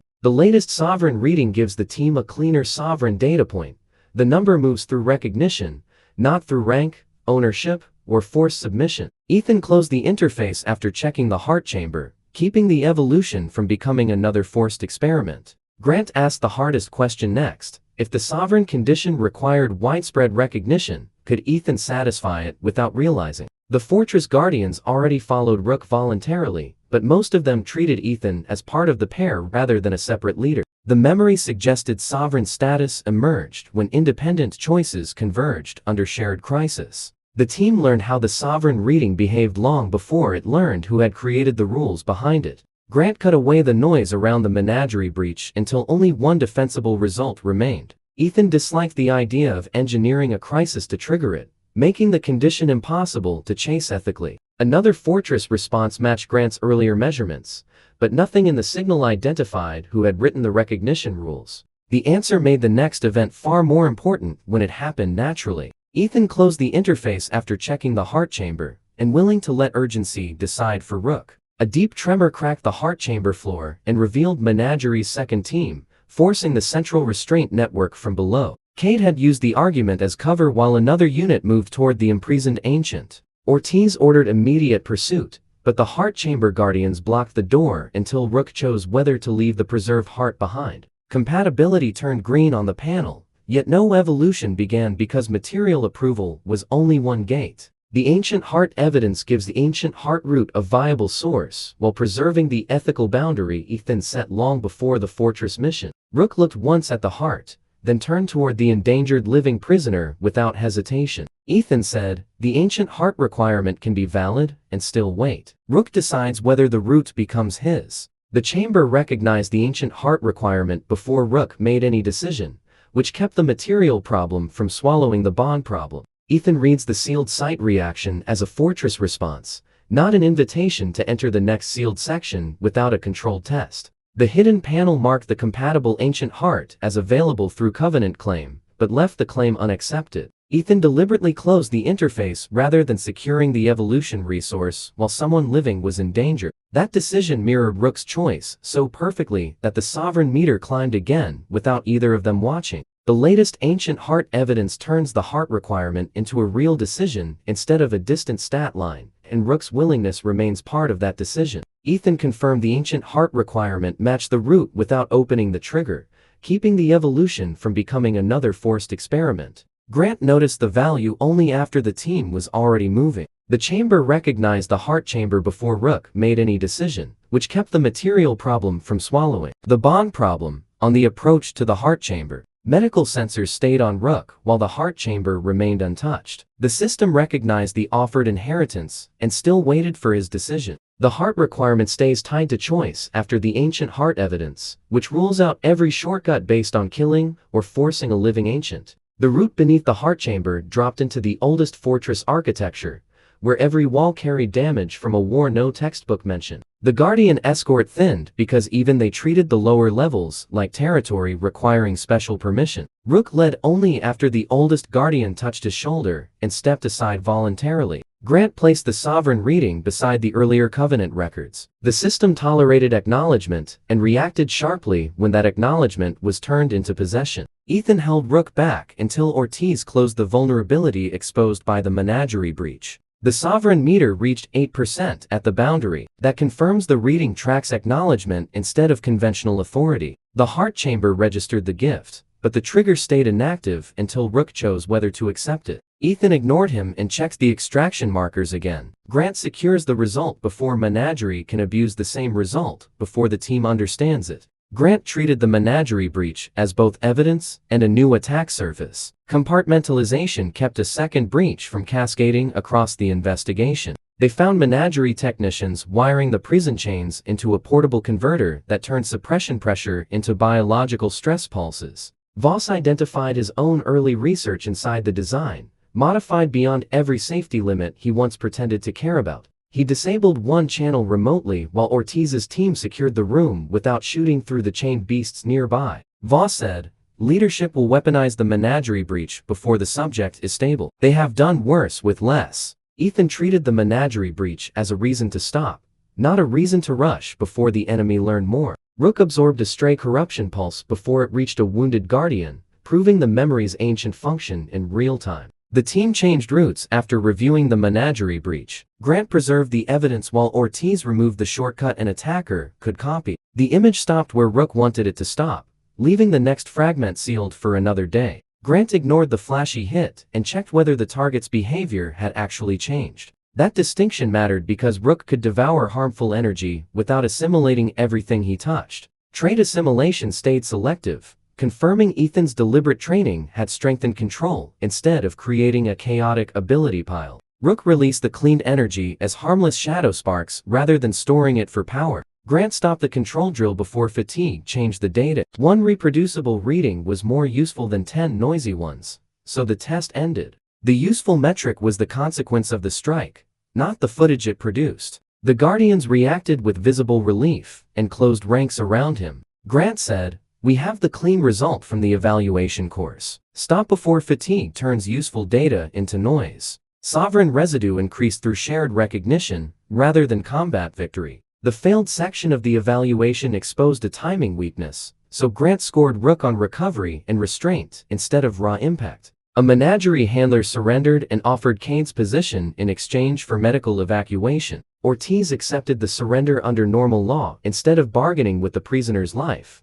keeping the mission from becoming revenge theater. The handler revealed Cade had taken a portable heart drill toward the central chamber after failing to claim the preserved heart. One stable run was not enough for Grant. Ethan had to reproduce the improvement before it counted as reliable. Ethan said, "There is the line. We stop him now." His backup plan was to harvest living ancient tissue directly from the prisoner. Grant gave Ortiz one actionable limit from the menagerie breach and refused to dress it up as a complete explanation. Ethan confirmed the heart chamber matched the root without opening the trigger, and willing to let urgency decide for Rook on the approach to the heart chamber. Ortiz separated the menagerie breach from every operational feed, leaving Cade nothing useful to ride back into the team. The next seal required the team to leave heavy weapons outside, forcing Ortiz to choose trust in the fortress rules over tactical comfort. She complied because every previous boundary punished coercion and rewarded restraint. Mason kept Storm Lion's lightning low enough to avoid triggering the metal restraints lining the corridor. Voss identified the trap inside the menagerie breach. The team stopped letting any single research route see the whole picture. The hidden interface counted the material without converting that approval into an automatic evolution. Voss surrendered his weapon last, and looked deeply unhappy about being sensible. The memory ended on Rook's decision, so Ethan kept the context without gaining any independent access to what came next. The team uses the latest tactical result to reset distance and protect the vulnerable side of the formation before another attack arrives. Ortiz said, "If the mural sequence spikes his stress, we pull back." Curiosity is not an extraction order. The central approach contained preserved murals of the ancient prisoner fighting beside the Black Devourer ancestor during the Hollow Crown War. That image confirmed the prisoner and Rook's lineage were allies in at least one historical period. Grant still refused to assume friendship survived whatever happened afterward. Chapter 5 Voss breaks ranks. The murals ahead proved the prisoner and Rook's lineage had once fought on the same side. Researchers could record the memory response, but only Rook could decide whether the next layer appeared. Rook reacted with complicated grief and caution rather than immediate affection. Grant saved the visible portion of the fragment, while the deeper layer remained locked behind Rook's refusal. The mural ended with both bloodlines standing over a broken crown-shaped seal. Grant said, "We keep the visible piece, and leave the sealed layer alone lest Rook opens it himself." A second mural showed the ancient prisoner entering the fortress voluntarily, while human and beast witnesses sealed the chamber around it. The scene looked less like punishment and more like quarantine, though the reason had been erased. Voss theorized the prisoner might have carried corruption too dangerous to leave active after the war. A fresh site response appears through the sealed site reaction, and Ethan responds by tightening the safety plan before testing another barrier. Ethan postponed the test until the menagerie breach was isolated and the team could enter through a different channel. Grant called that plausible but unverified, and refused to let theory become fear.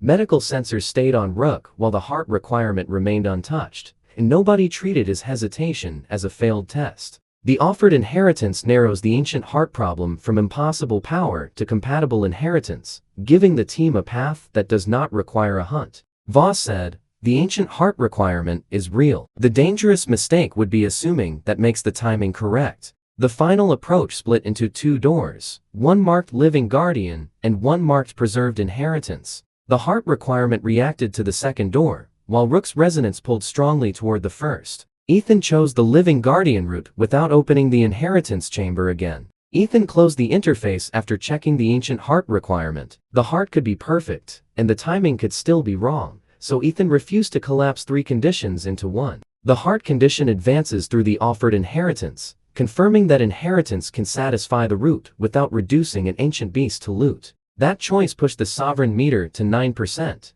and caused both doors to unlock instead of only one. Grant treated the ancient heart requirement as one condition instead of the entire evolution, refusing to confuse a valid requirement with permission. Ethan still refused to collect the heart before the prisoner was safe. Rook remained beside the ancient heart requirement without taking the next step, showing that biological compatibility was only one layer of the root. Cade reached the prison threshold and drove the heart drill into a restraint conduit instead of the ancient itself. The device pulled living tissue signals through the chain network, a technical loophole brutal enough to make Voss visibly sick. Rook's bloodline synchronization spiked as the prisoner's pain traveled through the same resonance channel. Grant logged the stable window from the evaluation course. Ortiz logged the clean result and closed the setup before drift could spoil the comparison. He said, "We are not turning somebody else's pain into our upgrade." Ethan ordered no evolution, only protection and shutdown of the drill. A second fortress subsystem answered Rook in the same measurable range, but Grant still could not separate bloodline recognition from Covenant authority. The first success became a benchmark, and Ethan was given another controlled attempt to prove it was not luck. Mason reset the evaluation course instead of escalating immediately, choosing repeatability over another dramatic attempt. Rook used Shadow Step through the restraint lattice, reached the converter, and tore out its power core without touching the living chain tissue. Storm Lion redirected the discharge upward while Ortiz's team pulled Cade's operators clear of the arc. Voss killed the remote activation code before Cade could restart the system. After Cade's latest move, nobody used the same access path twice. The team shifted before the next probe began. Grant studied Cade's latest move only after Ortiz duplicated it onto a clean system and cut the original connection. The route plan was rebuilt around Cade's latest move, with the obvious corridor deliberately left unused. Cade's latest move went into a closed analysis channel, while Ortiz rebuilt the field route on clean systems. Then Cade locked himself inside the central threshold with the manual trigger. Voss showed exactly where Cade's latest move. Treating predictable movement as a security risk became dangerous in Cade's hands, giving Ortiz a concrete fix instead of another theory. Cade argued the prisoner's awakening was inevitable and claimed humanity deserved the power hidden in erased bloodlines before someone else took it. Ethan recognized the same fear that once made him desperate for any strong beast, scaled up into an ideology. He refused the argument because fear of being weaker did not create ownership over another life. Ortiz isolated everything connected to the breach, then reopened the advance through a clean channel. Ethan said, "Power you cannot earn without a cage is not yours." Rook stood beside him without activating a single offensive skill. Ortiz copied Cade's latest move once, severed the original connection, and ordered the team to work from the dead copy. Cade pulled the trigger anyway. Ethan ends the test before a clean result turns into unnecessary strain. Ethan ended the session early after Cade's latest move, choosing a clean reset over one more useful reading. The central seal opened 1 meter and released enough ancient pressure to drop every unprepared person in the chamber. Rook stayed standing only because the Fortress Guardians voluntarily pressed their own resonance into the same Covenant network. Ethan remained conscious through the contract link, but felt how close Rook was to overload. Grant reminded everyone that the meter measured a relationship inside the old system, not a leash on another beast. Grant said, "That is not completion. That is permission to continue." The sovereign meter hit 10% and stopped, marked provisional recognition achieved. Nothing about the sovereign reading turned the Guardian into a subordinate. It remained independent the entire time. From behind the seal, the ancient prisoner finally spoke Ethan's name. The northern site answers again through the chain response, and Ethan responds by tightening safety protocol instead of treating the signal as permission. The ancient prisoner knew Ethan's name because the resonance network carried bonded intent, not because it had been secretly watching social media. Its voice reached the chamber through chains that acted like biological conduits across the entire fortress. The prisoner told Ethan to close the seal before Cade's forced awakening damaged both bloodlines permanently. Voss showed exactly where Cade's latest move. Ortiz limited each channel to the information required for its specific task. Ethan said, "Good. No surprise. Evolution. We fixed the emergency first." Rook moved to help, but the sovereign meter stayed incomplete despite 10% recognition. Ortiz boxed the menagerie breach into an isolated terminal while the rest of the expedition changed frequencies. The team turned the entire chamber into a seal restoration operation. Ortiz moved the team off its original line after the menagerie breach and forced menagerie to recalculate. Grant and Voss worked on opposite sides of the restraint controls, collaborating because failure mattered more than history. For the next 5 minutes, Voss knew modern suppressor logic, while Grant understood Covenant architecture, and neither skill set could solve the problem alone. Mason and Stormlion held the damaged power path stable without touching the prisoner's living chain tissue. Ortiz removed the menagerie breach from the shared stack and gave it its own security key, owner, and kill switch. Mason shouted, "I hate group projects less when the mountain is not exploding." Ethan and Rook synchronized pressure with the Guardians until the gap narrowed. Every new sovereign reading response made the operating rule easier to predict, yet none identified who designed the Covenant system. The seal closed to 20 centimeters, but refused to lock. The latest sovereign reading example clarified what the mechanism did while leaving its creator completely absent from the record. The prisoner explained the final lock required a recognized sovereign and companion acting together by free choice. Ethan objected that he had no sovereign title, and was not about to pretend 10% of voluntary recognition made him some kind of king. The prisoner answered that sovereign described responsibility acknowledged by others, not rank above them. Nothing external entered Rook when the sovereign reading changed, separating Covenant authority from ordinary beast control. The sovereign pattern becomes harder to dismiss after the Guardian acknowledgement, yet Ethan still refuses to treat the percentage like a title or crown. Rook looked back at the Guardians surrounding Ethan, and the meaning became harder to avoid. Ethan waited for Ortiz's clearance on the menagerie breach before letting the hidden system see another controlled test. The breach went into quarantine first. Only after that did Ortiz let the expedition continue. Ethan finally saw the difference in behavior. The original network stabilized around choice, while Menagerie's imitation destabilized under coercion. The Guardians began placing their marks into the seal one at a time, each choosing participation without a command.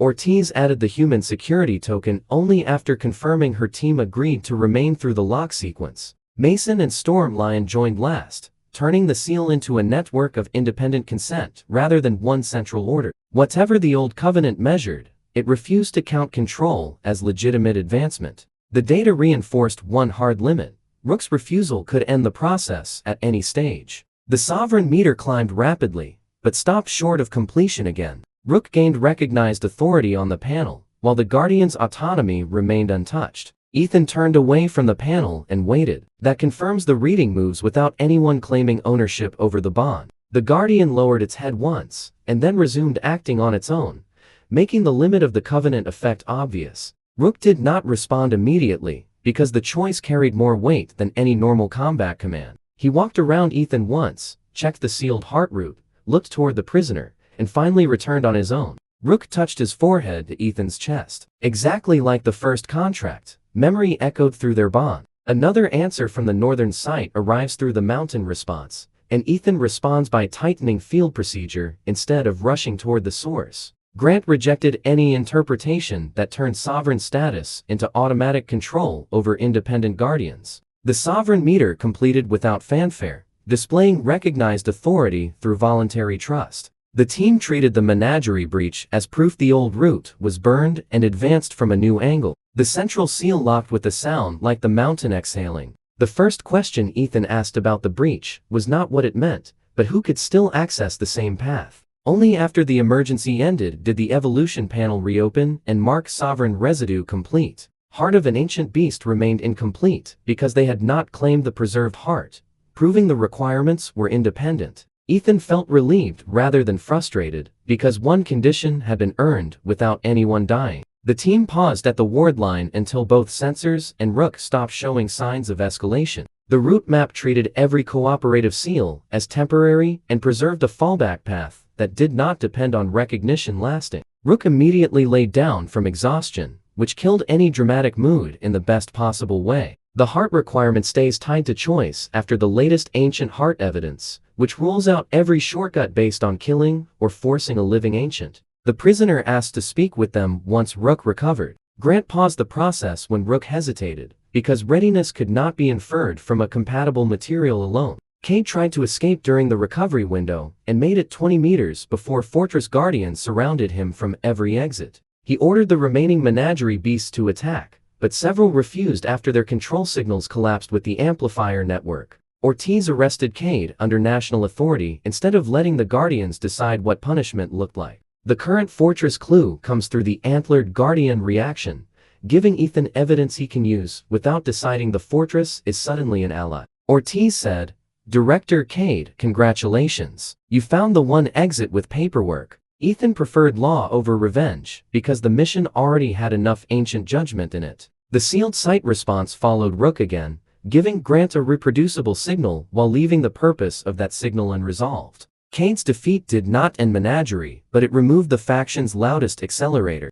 Ortiz pushed Cade's latest move into quarantine and refused to reopen the channel until the source could be authenticated. Voss remained legally exposed despite helping, and Ortiz made it clear cooperation did not erase warrants or evidence. Voss requested temporary protection in exchange for Menagerie archive access, framing survival as a transaction rather than repentance. Ethan supported access only if investigators controlled the data and no live subjects entered Voss's custody again. Ethan had Ortiz trace the breach permissions before Grant reopened the technical discussion around the stolen data. Voss found the attack path hidden inside. Cade's latest move, another breach, could now burn one compartment without collapsing the rest of the operation. The requirement registered as valid, but the transformation remained locked behind Rook's decision and the remaining conditions. Voss showed exactly where the Menagerie breach, treating predictable movement as a security risk, became dangerous in Cade's hands, giving Ortiz a concrete fix instead of another theory.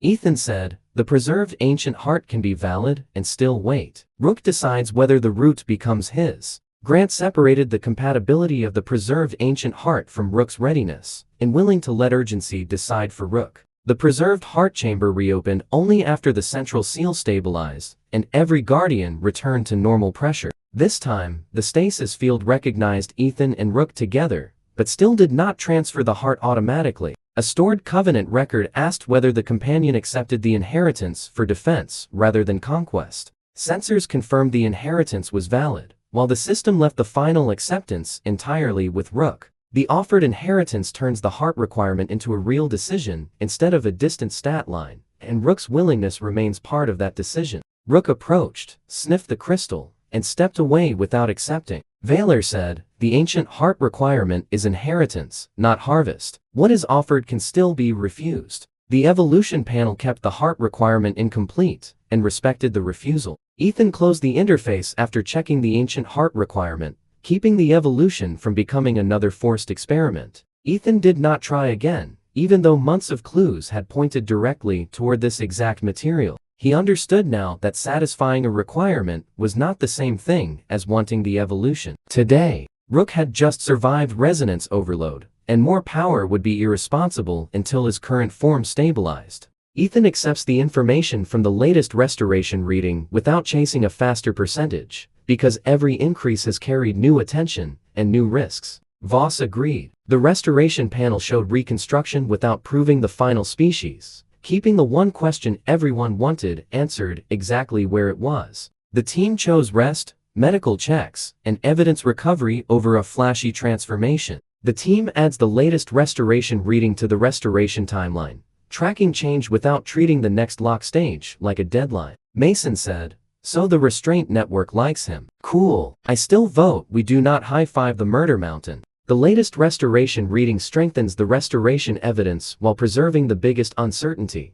Nobody alive has seen the complete species. The process is rebuilding. That restraint created the emotional reset everyone needed after hours of fortress tension. Ethan spent one full day at base camp helping feed guardians, filing reports, and sleeping whenever Rook slept. Mason joined a snowball fight started by younger guardians and lost badly because Stormline kept vaporizing the ammunition. Nothing about the Guardian acknowledgement turned the Guardian into a subordinate. It remained independent the entire time. The repeated order around the Guardian acknowledgement gave Ethan one rule he could trust. The pattern made more sense as recognized authority than as another resource bar. Grant quietly reviewed the Covenant data without calling anyone into another meeting. Grant overlaid the new signal on the old restraint data. The two patterns separated cleanly at the moment choice entered the sequence. The fragment offered another step, but Rook turned away, and the system accepted the refusal immediately. Grant said, "Log the restraint network as recognition, not clearance. We do not move until the next boundary behaves the same way." The invitation came through a Guardian carrying a marked chain fragment with no suppression pressure left inside it.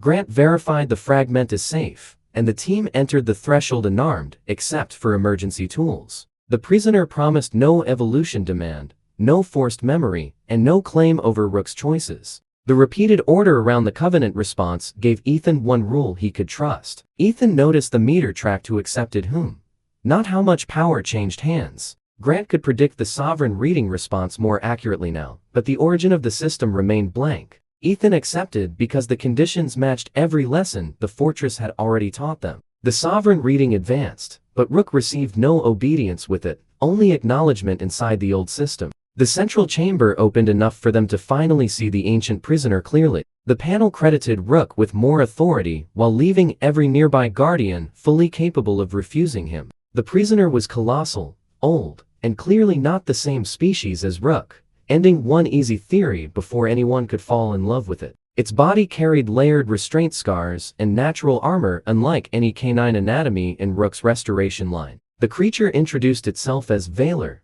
Warden of the First Covenant, a title rather than a species classification. Ethan understood more than before, but the system gave him no separate key to continue. Once Rook stopped, Valor said, "You are familiar, but you are not the one I remember." Rook recognized the voice, but not the name, proving memory remained incomplete. Valor said, "The restoration panel may restore blood, but a restored fragment is not the same thing as restored history." That sentence protected the mystery instead of solving it too fast. Grant added the restoration panel to the restoration timeline, because measurable change was not the same thing as complete understanding. Valor confirmed it had fought beside a Devourer companion during the Hollow Crown War, and entered confinement afterward by choice. It refused to explain the quarantine reason until Rook's memory could survive the knowledge without destabilizing restoration. Grant respected the boundary because information itself had already proven biologically active around Rook. Ethan pulled Rook from the test area while security worked through the menagerie breach step by step.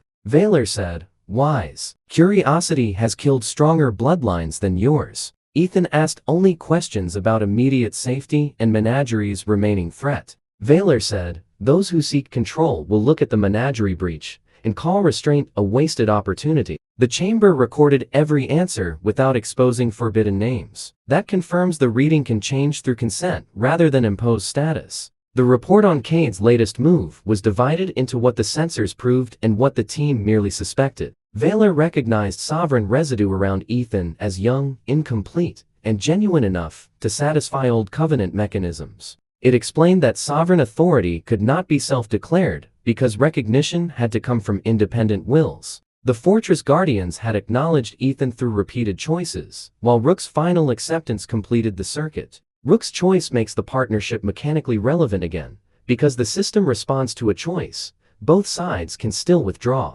The comparison made Menagerie's device look like a crude counterfeit of a system built around voluntary recognition. No part of the process made Ethan superior to them. It made him accountable to them. The system confirmed the material could work and then stopped, leaving the timing completely untouched. The ancient heart evidence narrows the ancient heart problem from impossible power to compatible inheritance, giving the team a path that does not require a hunt. Ethan closed the interface after checking Sereth's inheritance. Compatibility answered only the material question. Survival and consent still needed their own proof. The preserved heart had belonged to another Covenant Guardian named Sereth, who died during the last Hollow Crown containment battle. Sereth left its heart under explicit terms for a future bonded defender facing the same corruption. That made the heart an inheritance, not loot, and clarified why the chamber required recognized sovereign consent. Material compatibility was satisfied. The evolution itself remained inactive until the other conditions aligned.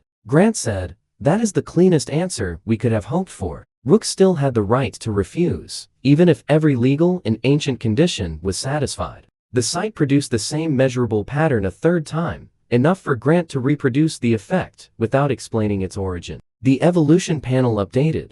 Ancient inheritance available, acceptance pending. Grant secures the result before Menagerie can weaponize the same clue in another experiment. Grant treated the ancient heart requirement as one condition instead of the entire evolution. Ethan treated the ingredient, the medical risk, and Rook's decision as three separate gates. Outside the fortress, Menagerie leadership reacted to Cade's arrest by blaming Voss for sabotage and ordering his elimination. Encrypted channels lit up with bounty notices, black site closures, and emergency orders to destroy archives before national investigators reached them. Voss watched his old organization erase years of research rather than let anyone else understand it. Ortiz severed the compromised research path and moved the next advance onto a separate operational network. Ethan checked who could access the stolen server data before discussing its meaning. They deliberately changed the method before the next test so stolen notes would age out immediately. The reaction confirmed the internal fracture had become an open break. Ethan said, "Secure the stolen server data first. Nobody gets Rook as a shortcut just because we found something useful." He offered Ortiz access to 3 hidden Menagerie servers before they vanished. After reviewing the stolen server data, Grant kept the clue while Ortiz replaced the movement plan attached to it. Ortiz accepted the intelligence under monitored conditions and treated Voss as a cooperating suspect, not a hero. One server contained proof that Menagerie leadership had studied the Hollow Crown independently for years. Their long-term goal was not merely rare beasts. They wanted authority capable of overriding modern contract systems. The stolen server data does not reduce the Menagerie problem. It gives the enemy one more reason to keep chasing Rook and the fortress. Ethan said, "There it is. They want the admin password for every bond on Earth." Rook's reconstructed lineage represented a possible countermeasure or a possible weapon, depending on who controlled it. Ortiz took the repeatable part of the stolen server data and made it a field constraint, while Grant kept the theory provisional. Grant called the metaphor unfortunately accurate. Grant secures the result before Menagerie can convert the same evidence into another force test. Grant said, lock down the stolen server data. Menagerie has already proven what it does with half an answer. The server also revealed menagerie teams moving toward the third ancient site across the ocean marked on Grant's earlier map. That location had recently produced the same paired covenant marks found in Hollow Vale and the Northern Fortress. International authorities controlled the region, so Menagerie planned to exploit corruption and local proxies rather than invade openly. Grant turned Cade's latest move into a field rule Ortiz could use without accepting the rest of the theory. Mason said, "Can we finish one continent before collecting another?" A much larger map began forming, but Ethan still had one evolution decision in front of him first. Chapter 6, The Fourth Evolution. The overseas threat could wait. First, Rook had to decide whether the ancient inheritance was truly his choice.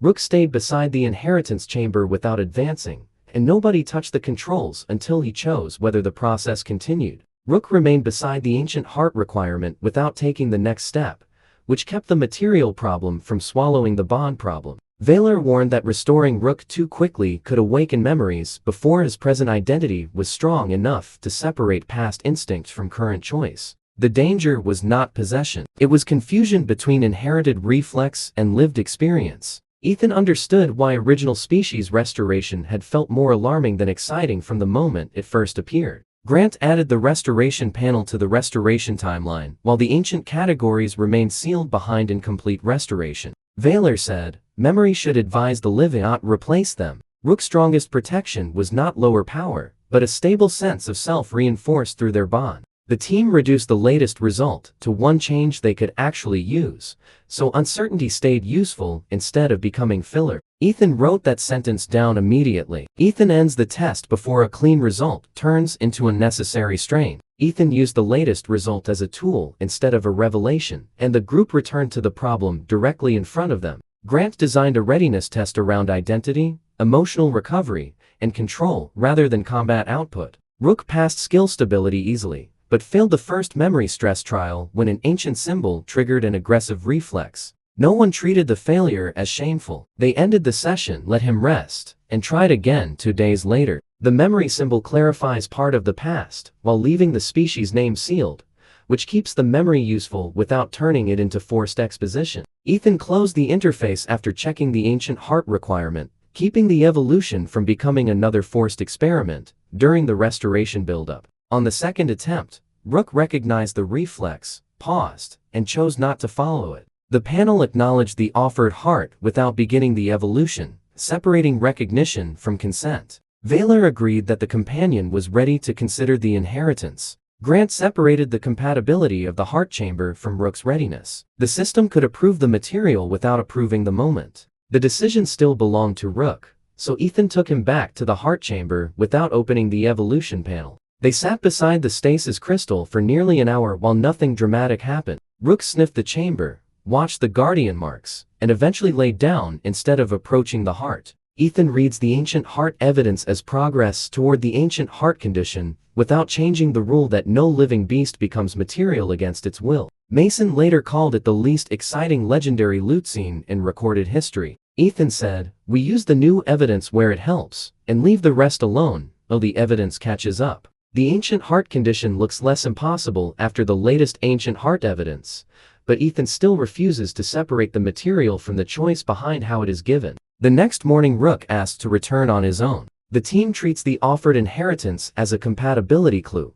not permission to accelerate the evolution before every condition is understood. On the second visit, Rook touched the stasis field and received Sareth's stored emotional record, duty completed, inheritance freely offered. The record contained no command to evolve and no prophecy demanding Rook become a replacement. That absence mattered because the old system offered power without prescribing identity. The heart requirement stays tied to choice after the offered inheritance, which rules out every shortcut based on killing or forcing a living ancient. Ethan reads the offered inheritance as progress toward the ancient heart condition, without changing the rule that no living beast becomes material against its will. Rook accepted the inheritance with one deliberate bite into the crystallized transfer core, not the preserved organ itself. Grant separated the compatibility of Sareth's inheritance from Rook's readiness. A valid ingredient did not erase the need for a safe body and a willing companion. The hidden panel counted Saret's freely offered ancient inheritance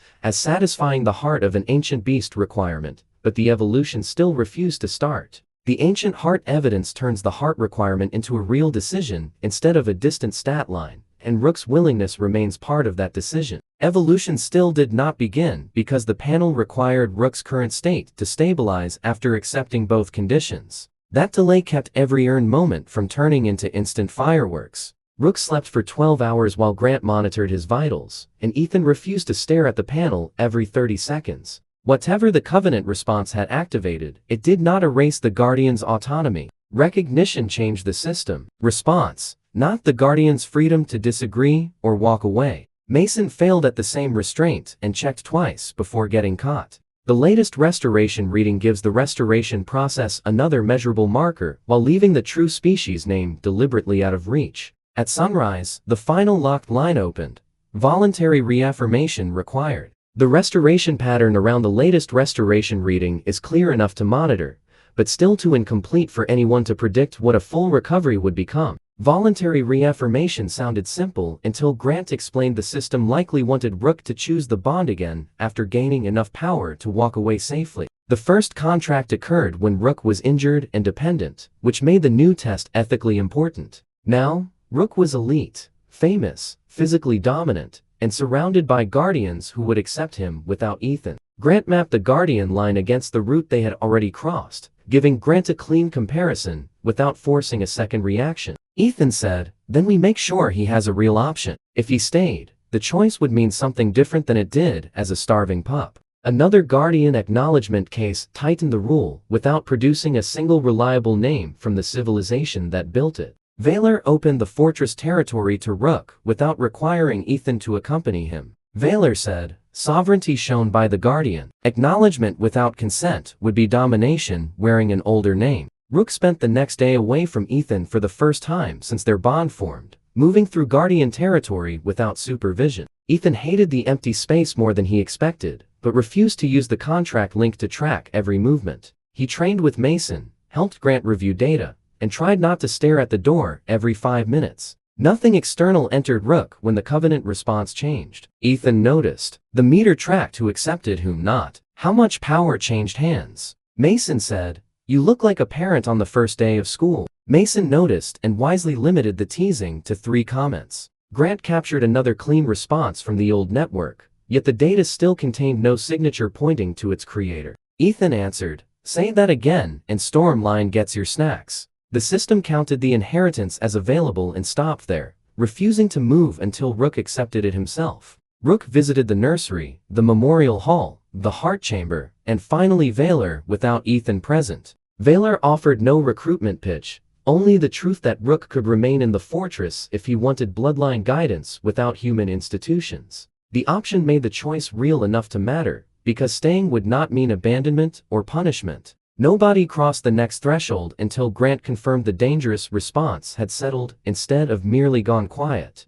Valor said, "He has inherited wisdom, and uses it for naps." Rook listened, then spent several hours sleeping beside the oldest Guardian, as if weighing absolutely nothing. The Guardian's acknowledgement registered across the fortress network, confirming Rook was being recognized, even though the system never named what he was. Grant placed the Guardian acknowledgement beside the earlier Covenant records. The old mechanism was still respecting the same choice-based sequence that had kept Rook stable before. Whatever the Guardian acknowledgement had activated, it did not erase the Guardian's autonomy. That evening, Rook returned to base camp on his own and walked straight past food, cameras, and researchers. He found Ethan outside the equipment tent and stopped several feet away, recreating the distance from their first contract without any system prompt. Ethan crouched but did not call him closer. The response matters because Rook still chooses whether the process continues. The team reduced the next route to one change they could actually use,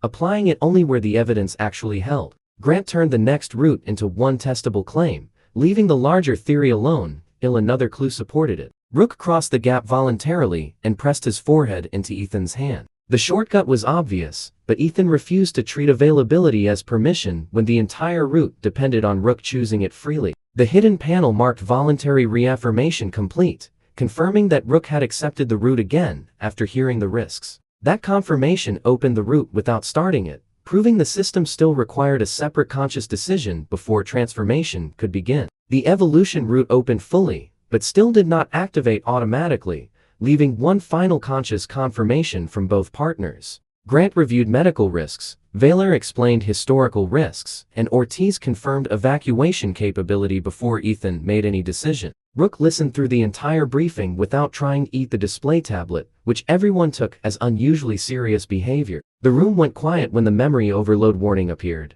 because losing Rook's ability to choose would invalidate the condition they had just satisfied. Ethan said, "That is a lot of ways to have a bad day." The risk profile included memory overload, unstable suppression, pressure, and temporary loss of spatial control. Ethan refused to trade Rook's agency for a cleaner evolution, even if stopping the process meant losing the chance entirely. Rook touched the confirmation mark anyway, choosing the risk after hearing every warning instead of being pushed into it by Ethan or the system. That voluntary confirmation moved the root forward, but it also made Ethan's emergency stop responsibility more important if Rook's cognition started slipping. The panel asked Ethan separately whether he accepted responsibility for stopping the evolution if Rook's choices became impaired. That condition mattered because partnership included knowing when consent could no longer be meaningfully expressed under stress. Ethan accepted the emergency stop role without treating it as ownership over the process. Ethan accepted the safeguard without treating it as ownership,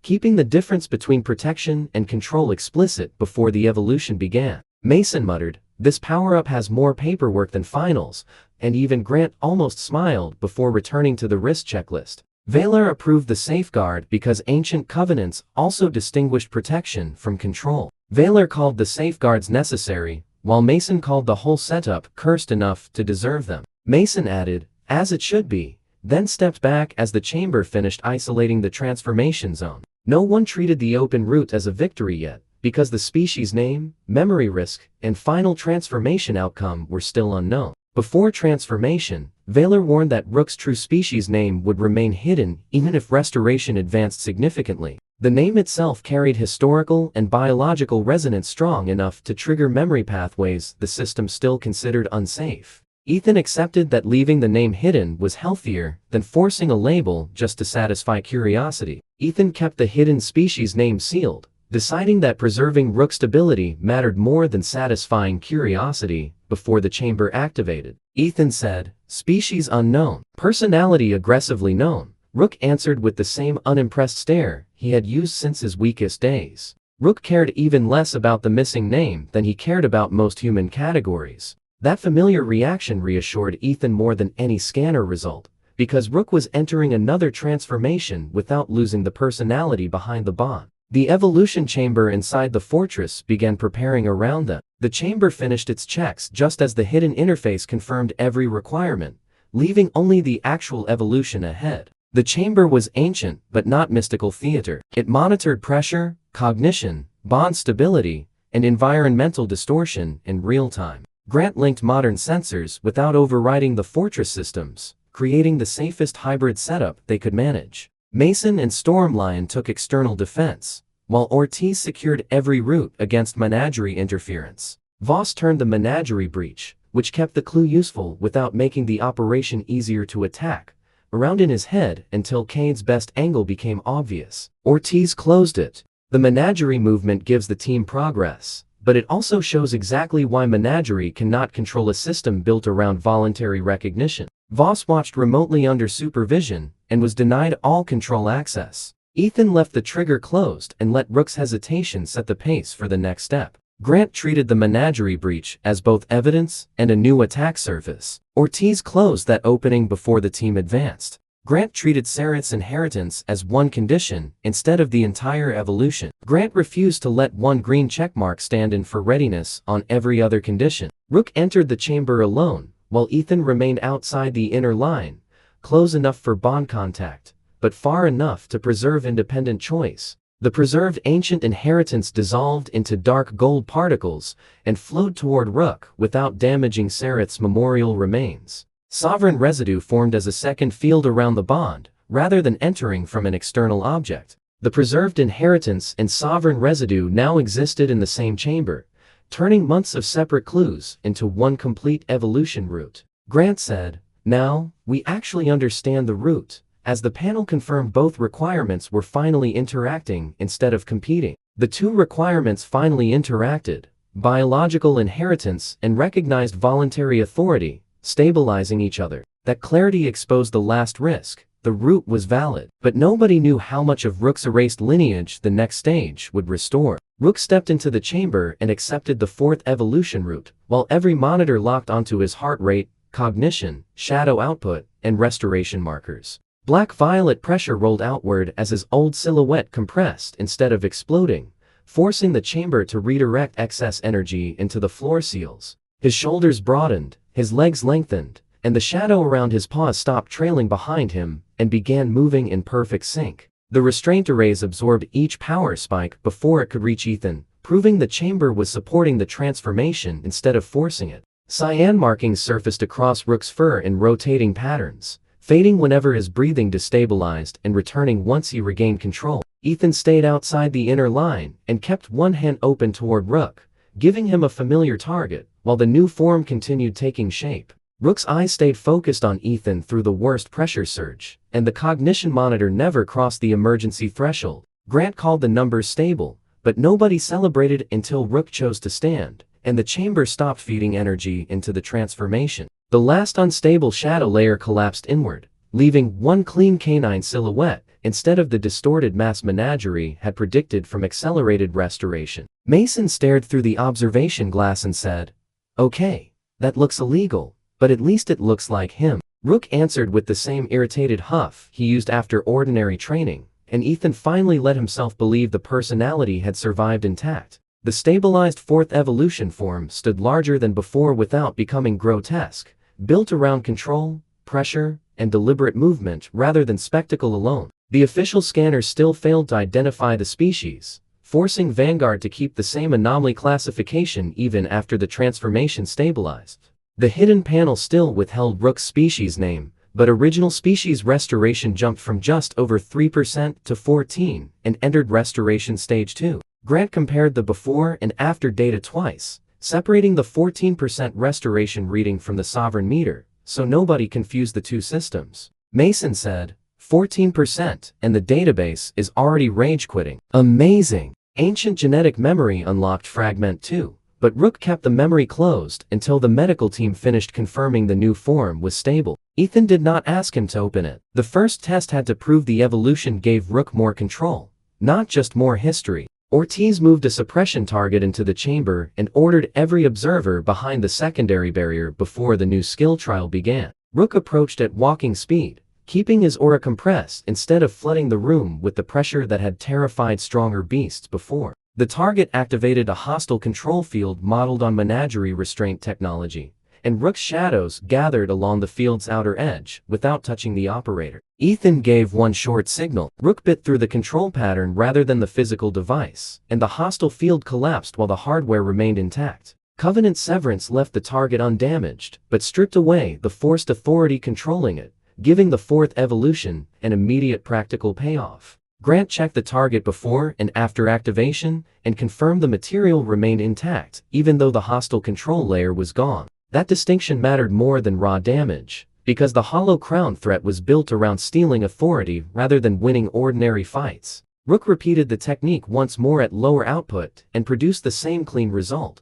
turning the new ability into something Ethan could actually trust. Ortiz ended the test there, refusing to burn through a stable first success, just to collect a more dramatic number for the report. Ethan crouched beside Rook, checked his breathing, and found no sign that the evolution had pushed his personality or contract bond out of alignment. The fourth evolution had not made Rook invincible. It had made him far better at breaking control without becoming another source of it. That was the proof Grant wanted. Covenant Severance worked. Rook could stop it cleanly, and the new form had already changed how the next war would be fought. The hidden panel accepted the functional name, but kept the underlying species root concealed. Ethan liked the skill because it solved problems that raw devouring Fang could only destroy. Ethan focused the next drills on precision and recovery time, because a new ability was only useful if Rook could stop it cleanly. Ethan said, "1 day old and already grounded, then limited Rook to 2 low output repetitions before Grant ended the session. Rook used it twice more at low output before Grant ended the session to avoid new evolution overtraining. The training result gives Ethan a usable training result, so he ends the test before repetition turns a clean observation into unnecessary strain. Rook pretended not to hear him. That confirms the reading can increase without rank, ownership, or forced submission. Mason reset the control drill instead of escalating immediately, choosing repeatability over another dramatic attempt during the restoration buildup. The sovereign meter disappeared after evolution because the condition had been consumed as a completed relationship state rather than stored fuel. That detail killed any future temptation to treat recognition like a currency people could farm from followers. Valor explained that true sovereign authority remained valid only while acknowledged relationships stayed voluntary. The latest restoration reading confirms that restoration is reconstructing something real, which makes restraint more important rather than less. The team treats the latest sovereign reading as evidence that sovereign residue is relational, because nothing enters Rook from an external power source. Coercion could preserve obedience, but would collapse the ancient covenant function. The repeated order around the sovereign reading gave Ethan one rule he could trust. Menagerie's failures kept beginning at the same point.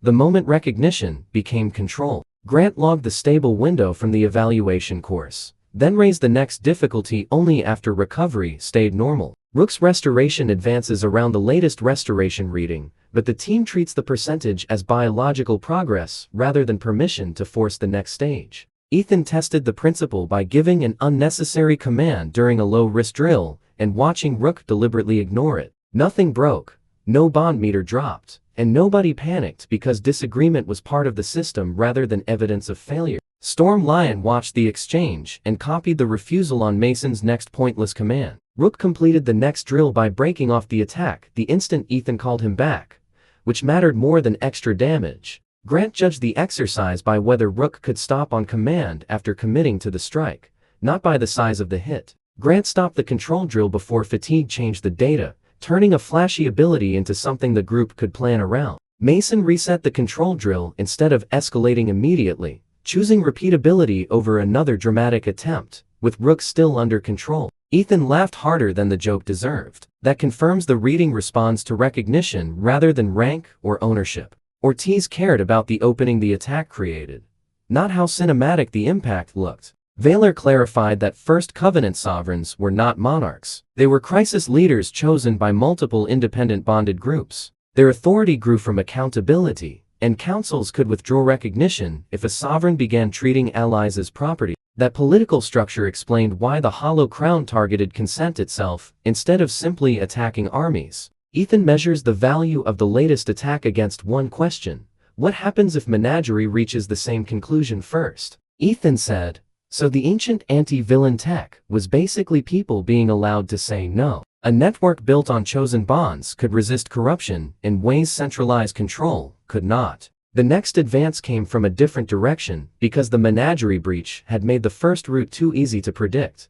Ortiz split the Menagerie breach from the main investigation, keeping the clue while denying it access to anything else. Grant accepted the Menagerie breach as evidence, but refused to trust the channel that delivered it. The revelation also changed how Ethan interpreted Bloodline suppression, which had always looked dangerously close to domination. Valor taught Rook to shape the pressure into narrow defensive channels, instead of broadcasting fear across every nearby beast. The technique protected allies from hostile authority while leaving their normal decisions untouched. Voss mapped how Cade could turn the Menagerie breach. Access was divided so a second leak would reveal fragments instead of the full chain of evidence. Grant said, good. A hard skill means there is something to train. Rook struggled at first because precision required more discipline than overwhelming output. Ortiz turned the Menagerie breach into a closed-loop test, with no route from the sample back to field systems. The next week became controlled mastery instead of another rush toward evolution. The Menagerie report clarifies the ancient system while making Menagerie's methods look even more dangerous, since forced control keeps producing the opposite response.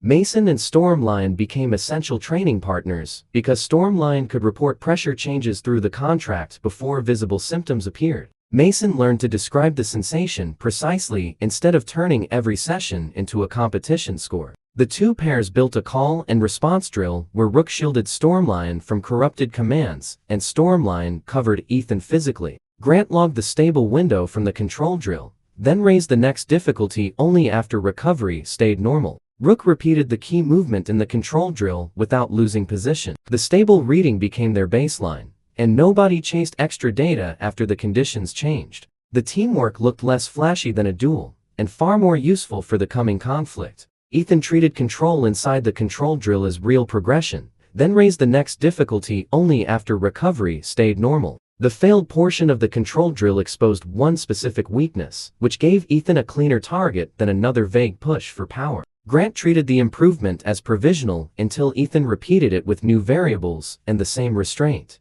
Grant used the downtime to compare Voss's captured archives with Covenant history and found the most disturbing overlap yet. Menagerie had located modern organizations experimenting with contract override technology that resembled tiny fragments of Hollow Crown mechanics. None understood the full ancient system, but several had independently rediscovered pieces dangerous enough to scale. Ancient genetic memory reacts through the fragment, but Rook still controls whether the fragment continues, keeping the choice with Rook. Grant said, history may not be repeating. People may be rebuilding the same mistake. The third overseas site sat near one of those organizations. Ethan refused to offer Menagerie a repeatable pattern and suspended testing until Cade's latest move was contained. That was a worse problem because it did not require an ancient villain to return. Voss found the attack path hidden inside Cade's latest move, which kept the clue useful without making the operation easier to attack. Ortiz marked it red and closed access before anyone advanced.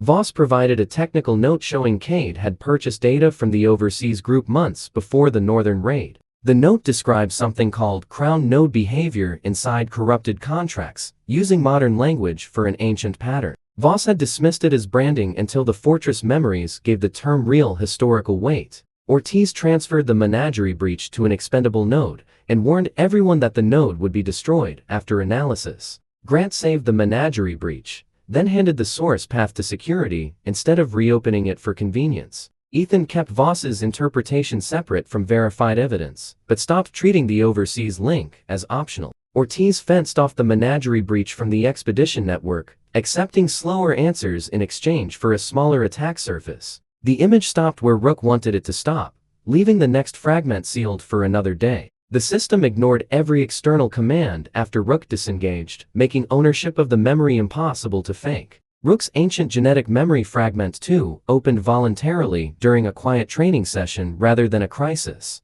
The memory showed the first Covenant after victory, when Devourer companions helped dismantle authority networks instead of ruling the survivors. The Black Ancestor rejected a ceremonial crown and returned to ordinary patrol beside its human partner. Grant treated the Menagerie breach as a clue with a built-in trap, useful only after the trap was disconnected. Rook gained measurable authority through the Covenant response without taking control. Menagerie's method could trigger reactions, but it still could not reproduce the voluntary part of the sequence. That choice became the clearest historical argument against later myths describing the lineage as conquerors. Ortiz broke the routine after Cade's latest move, changing the approach before Cade could exploit repetition. Valor answered, that is why the name Hollow Crown mattered. Rook's reaction to the fragment matters more than the raw information, because he can stop the fragment whenever the pressure rises too far. The memory ended before showing how the Covenant collapsed, leaving the most important betrayal or disaster still hidden.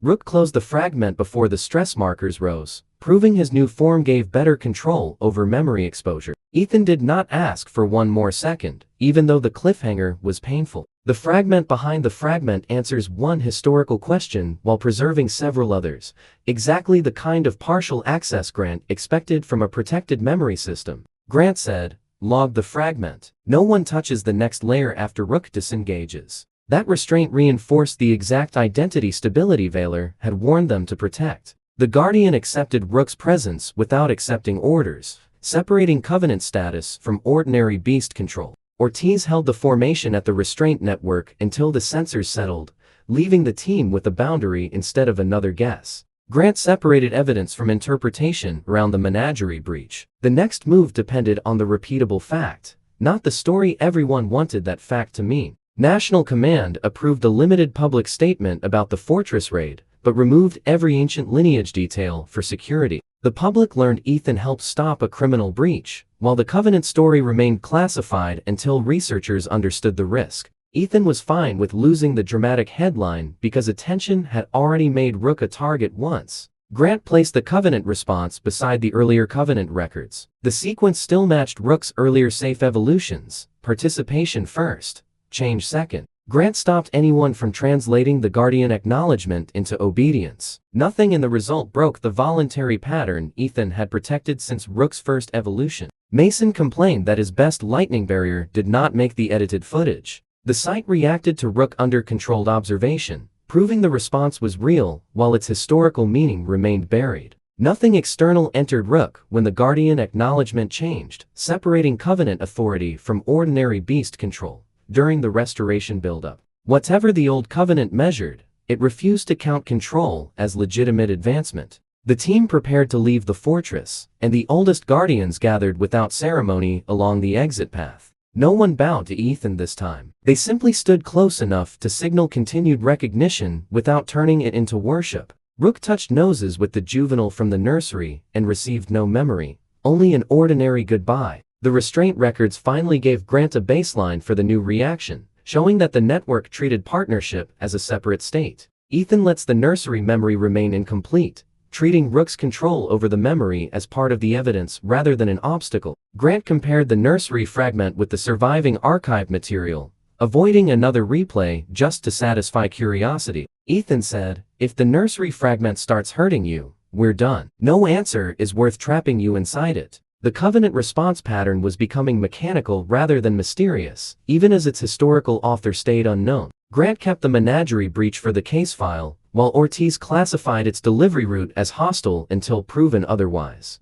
Vaylor told Ethan the third Covenant site was not merely another archive. It had once contained a hollow crown containment node. If modern override researchers were operating nearby, they might be feeding old corruption with new technology without realizing it. Vaylor could not leave the fortress until its own quarantine ended, so the next investigation would belong to Ethan's generation. Voss found the part of the menagerie breach. Grant accepted slower collaboration in exchange for isolating the next possible compromise. Vaylor said, "Do not seek war, but do not assume it has forgotten you." Rook's new form reacted to the overseas coordinates with a faint hostile pulse. Chapter 7: The Covenant War begins. Rook's new form reacted to the overseas coordinates before Ethan even made it back to Greyhaven. The road home suddenly felt like an intermission. Grant marked the overseas coordinates as the next verified lead, and refused to call them an explanation. The repeated order around the Guardian acknowledgement gave Ethan one rule he could trust. The operating rule was clearer, but the reason ancient builders designed it that way remained unknown.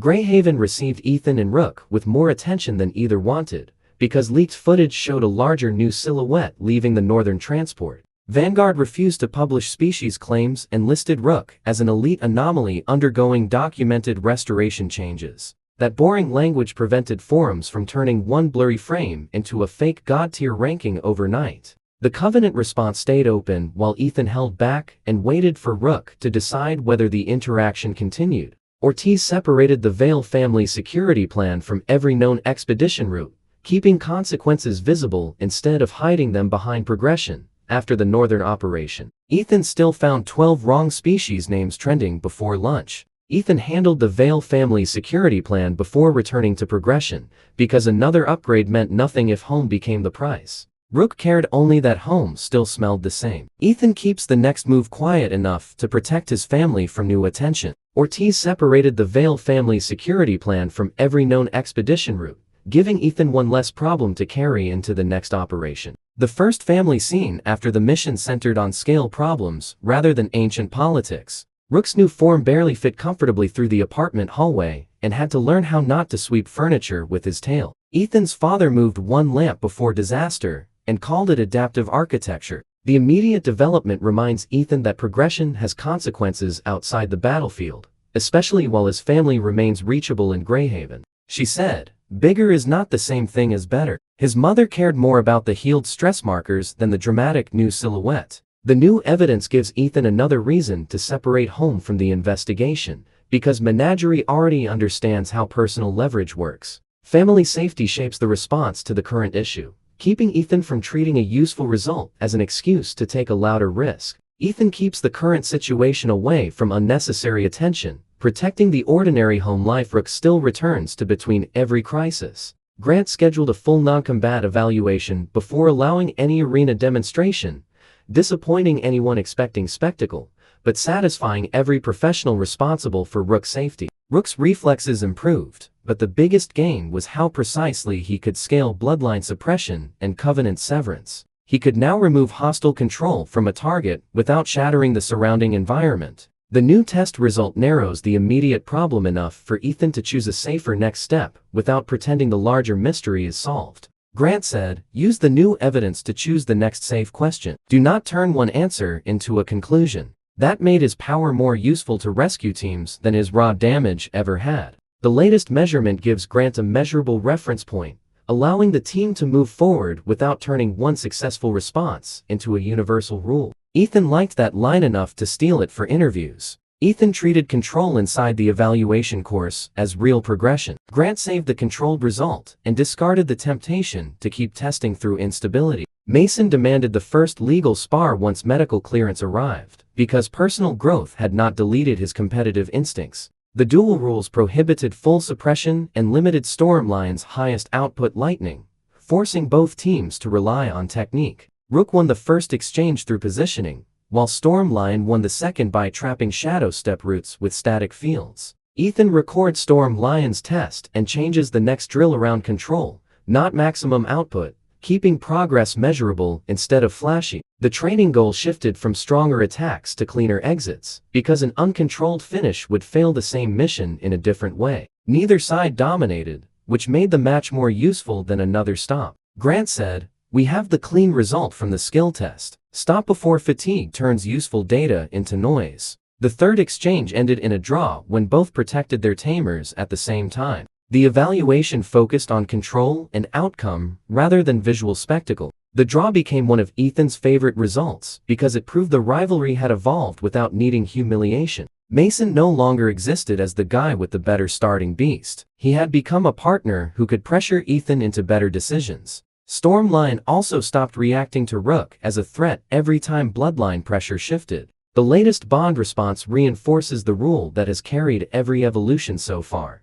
Ethan can offer a path, but Rook has to choose whether to take it. The new percentage inside the Bloodline data gave them measurable change, keeping the one question everyone wanted answered exactly where it was. Repeated trust had become part of the team's defensive stability. Even with the Covenant meter active, the Guardian retained full agency and chose its own next action. Ethan treated access as the immediate problem and delayed analysis until the compromised user list was complete. Rook gained measurable authority through the Covenant response without taking control. Recognition followed Rook's decision instead of causing it. Covenant Severance received its first real field test when a smuggling ring used illegal control collars on low-rank combat beasts near Greyhaven. Ethan joined licensed responders and kept the mission small enough that Rook's new power did not become overkill theater. Rook severed the imposed commands while responders restrained the human handlers through ordinary law enforcement. The team protects the result from the latest attack before moving on, because Menagerie has repeatedly turned incomplete evidence into reckless pressure. The skill test gives Ethan a usable training result, so he ends the test before repetition turns a clean observation into unnecessary strain. The freed beasts chose to flee instead of attacking, proving the skill removed control without forcing allegiance to Rook. Grant secures the data from the latest attack, because Menagerie has already shown it can turn partial information into dangerous experiments. The skill test gives Grant enough information to adjust the protocol, and Ethan accepts the slower route because Rook's stability stays the priority. Ethan said, "One clean result from the skill test is enough. We stop before this turns into ego training." The rescue footage spread anyway, and shifted public discussion from Rook's eyes to what his new ability could mean for contract abuse cases. Advocates praised the potential, while regulators immediately worried about misuse against legitimate emergency commands. Ethan supported restrictions because a power that removed authority could become harmful in the wrong context, too. Mason stopped joking once the latest result changed the tactical picture, keeping curiosity from becoming the team's most dangerous habit. The consent condition makes the partnership mechanically relevant again. Because the system responds to a choice, both sides can still withdraw. Grant built every public explanation around consent, emergency safeguards, and licensed use. The team carried one practical lesson from Cade's latest move into the next room and left the historical speculation behind. Ortiz quarantined Cade's latest move on a separate system and froze every link back to the main operation. Voss identified the trap inside the menagerie breach, treating information control as part of survival, and Ortiz rerouted the team rather than test whether he was right. Voss watched the public debate from protected custody and sent Grant one technical warning about covenant severance. If the skill targeted a genuine voluntary bond too aggressively, it might damage the communication structure holding partners together. Rook's panel did not mention that failure mode, so the warning became worth testing despite the source. Ethan accepts the voluntary response only after Rook's response is clear, keeping consent inside the mechanics instead of leaving it as a speech about friendship. The test result gives Rook a clearer control target, while Ethan keeps the session short enough to catch instability before it becomes injury. Grant designed simulations instead of experimenting on live bonds. The response matters because Rook still chooses whether the process continues. Grant placed the Covenant response beside the earlier Covenant records. Cade's version suddenly looked less like a shortcut and more like a broken counterfeit. The bond matters in the contract evidence because the system measures voluntary trust as a condition, not as a decorative emotion between tamer and beast. Ethan left the next trial unopened, while the menagerie breach remained a possible observation route for Cade's network. The simulations confirmed Rook naturally distinguished coercive command structures from voluntary contract signals at low output. At higher output, the distinction blurred, which meant Covenant severance had a safe operating window rather than unlimited precision. Ethan trained that boundary until Rook could stop the skill before voluntary bonds enter danger. The skill test proves the skill can be measured safely, which is exactly what Grant needs before allowing Rook to increase output. The next training decision comes directly from the skill test. Repeat only what can be stopped cleanly, then raise difficulty after recovery stays stable. The limitation made the ability better storytelling because power stayed connected to judgment. The stable window earned Ethan a second test, this time designed to see whether the improvement survived changing conditions. Rook huffed at the extra drills. Ethan ends the test before a clean result turns into unnecessary strain. Ethan records the training result and changes the next drill around control, not maximum output, keeping progress measurable instead of flashy. Original species restoration settled at 14% and refused to rise from ordinary training, ending fears that every fight would automatically change Rook again. The hidden panel showed progress required verified memory, compatible lineage factors, and choices the system still refused to reveal. Ethan welcomed the slower pace because 4 evolutions had already changed enough for 1 year. Ortiz converted the new evidence into a root change or stop condition, leaving the larger theory alone until another clue supported it. Ortiz said, "Take the useful part of the next route, update the plan, and leave the assumptions behind." Rook seemed equally happy to trade cosmic destiny for neighborhood walks. The repeated order around the Covenant response gave Ethan one rule he could trust. The new result solved the immediate question, but deepened the mystery of who had erased the original context. Then an overseas Covenant signal appeared in Grant's secure feed. Grant stopped anyone from translating the Covenant response into obedience. The result tied sovereign progress to relationship mechanics instead of consumption. The signal came from the third mapped location under international control, matching Vaylor's warning almost perfectly. Local researchers reported unexplained contract failures where bonded beasts suddenly obeyed commands neither partner issued. The pattern resembled primitive hollow crown override behavior more than ordinary hacking. Ethan measures the value of the menagerie report against one question: what happens if menagerie reaches the same conclusion first? Mason said, "So the next problem is haunted admin access." Grant did not call it an ancient resurgence yet, but nobody in the room treated it as routine fraud. Ortiz treated the breach as contaminated evidence, sealing it away before the team crossed another ward line. Ortiz called from National Command before Grant could answer. Grant links the result to the overseas site without assuming the connection explains itself. Grant treated the menagerie breach as both evidence and a new attack surface. They quarantined the clue before Cade could turn their curiosity into access. Ortiz explained an international task group was forming and wanted Vanguard's data without automatically sending Ethan or Rook overseas. That restraint mattered because the fortress mission had already proven the world did not need one teenager solving every ancient crisis personally. Ethan agreed to share verified findings first and decide travel only if the evidence justified it. The clearest image inside the protected memory lasted only a few seconds, then waited for the contract bond to settle before continuing. Ethan said, "If the protected memory starts hurting you, we're done. No answer is worth trapping you inside it." Rook watched the overseas map long enough for a faint memory pulse to appear. Grant overlaid the new signal on the old restraint data. The two patterns separated cleanly at the moment choice entered the sequence. Ancient genetic memory stayed closed, but something on the map had definitely recognized him. Ethan let the protected memory fade before asking Rook for anything else, giving Grant one historical clue without exposing the sealed section. The final stretch began with what looked like peace. Ethan returned to classes, Rook returned to stealing couch space, and Greyhaven kept rebuilding. The calm mattered because it showed exactly what everyone was protecting before the next threat arrived. Mason complained about ordinary exams, Grant complained about unfinished reports, and Rook complained whenever meals were late. Ethan used the latest result as a tool instead of a revelation, because the next action mattered more than another summary of the same mystery.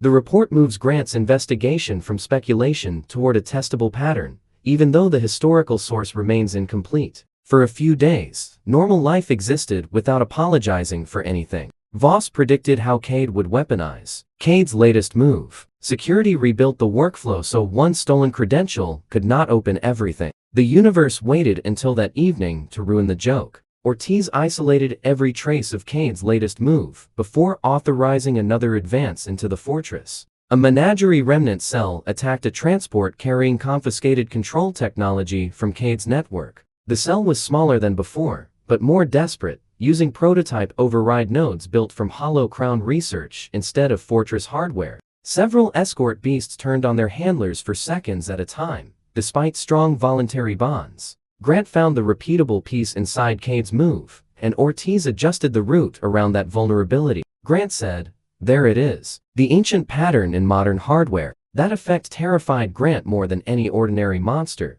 because the new enemy attacked trust itself. The expedition logs the latest fortress, reading as another controlled fortress reaction, then keeps the expedition inside its safety limits. Grant kept only the reproducible part of the menagerie breach, leaving Ortiz with something concrete to defend. Ortiz pulled the menagerie breach off the shared network, forcing the team to study it without exposing their active channels. Covenant Severance broke the first override node cleanly, freeing escort beasts without damaging their contracts. The second node adapted to Rook's frequency and forced him to increase output, pushing dangerously close to voluntary bond interference. Ethan called the skill off before the bigger blast could damage allies, accepting a tactical setback instead of gambling with their bonds. The voluntary response reinforces the rule that has carried every evolution so far. Ethan can offer a path, but Rook has to choose whether to take it. Mason said, "Sometimes the answer is still punching the router." Mason and Stormlion destroyed the physical transmitter through conventional lightning, while Rook protected civilians. Nothing external entered Rook when the Guardian acknowledgement changed, separating Covenant authority from ordinary beast control. After the Northern operation, Grant marked the result as conditional. Ignition counted only when Rook could refuse it. Even after the Covenant response, the Guardian could ignore Rook completely, which separated recognition from command authority. Investigators recovered one intact node and found overseas components matching the third Covenant site region. The device carried no ancient artifact inside it, only modern engineering built from stolen research and partial historical concepts. That confirmed the central threat did not require an awakened ancient villain. Human ambition could reconstruct the same system. The research data earns a place in Grant's working model only after it matches evidence from a second source. The new test result gives the team one concrete fact to carry forward, so the next decision can be based on a measured result instead of speculation. Ethan hated that answer because it meant defeating one monster would never solve the ideology. Grant cross-checked the Guardian line against earlier SEAL data, separating identification from obedience one more time. Vaylor said, "The Guardian line may acknowledge you, but acknowledgement is not ownership, and never was." The practical value of the latest measurement appears in the next decision, where the team can act on a known result instead of another guess. Valor contacted Grant through the Fortress network after sensing the override pulse from hundreds of miles away. The Warden confirmed the frequency belonged to a hollow crown containment pattern last used before the First Covenant collapsed. It refused to reveal the collapse memory until Rook chose to open Fragment III, which remained safely locked. Ethan left the interface alone after the Covenant response and read Rook's body language before doing anything else.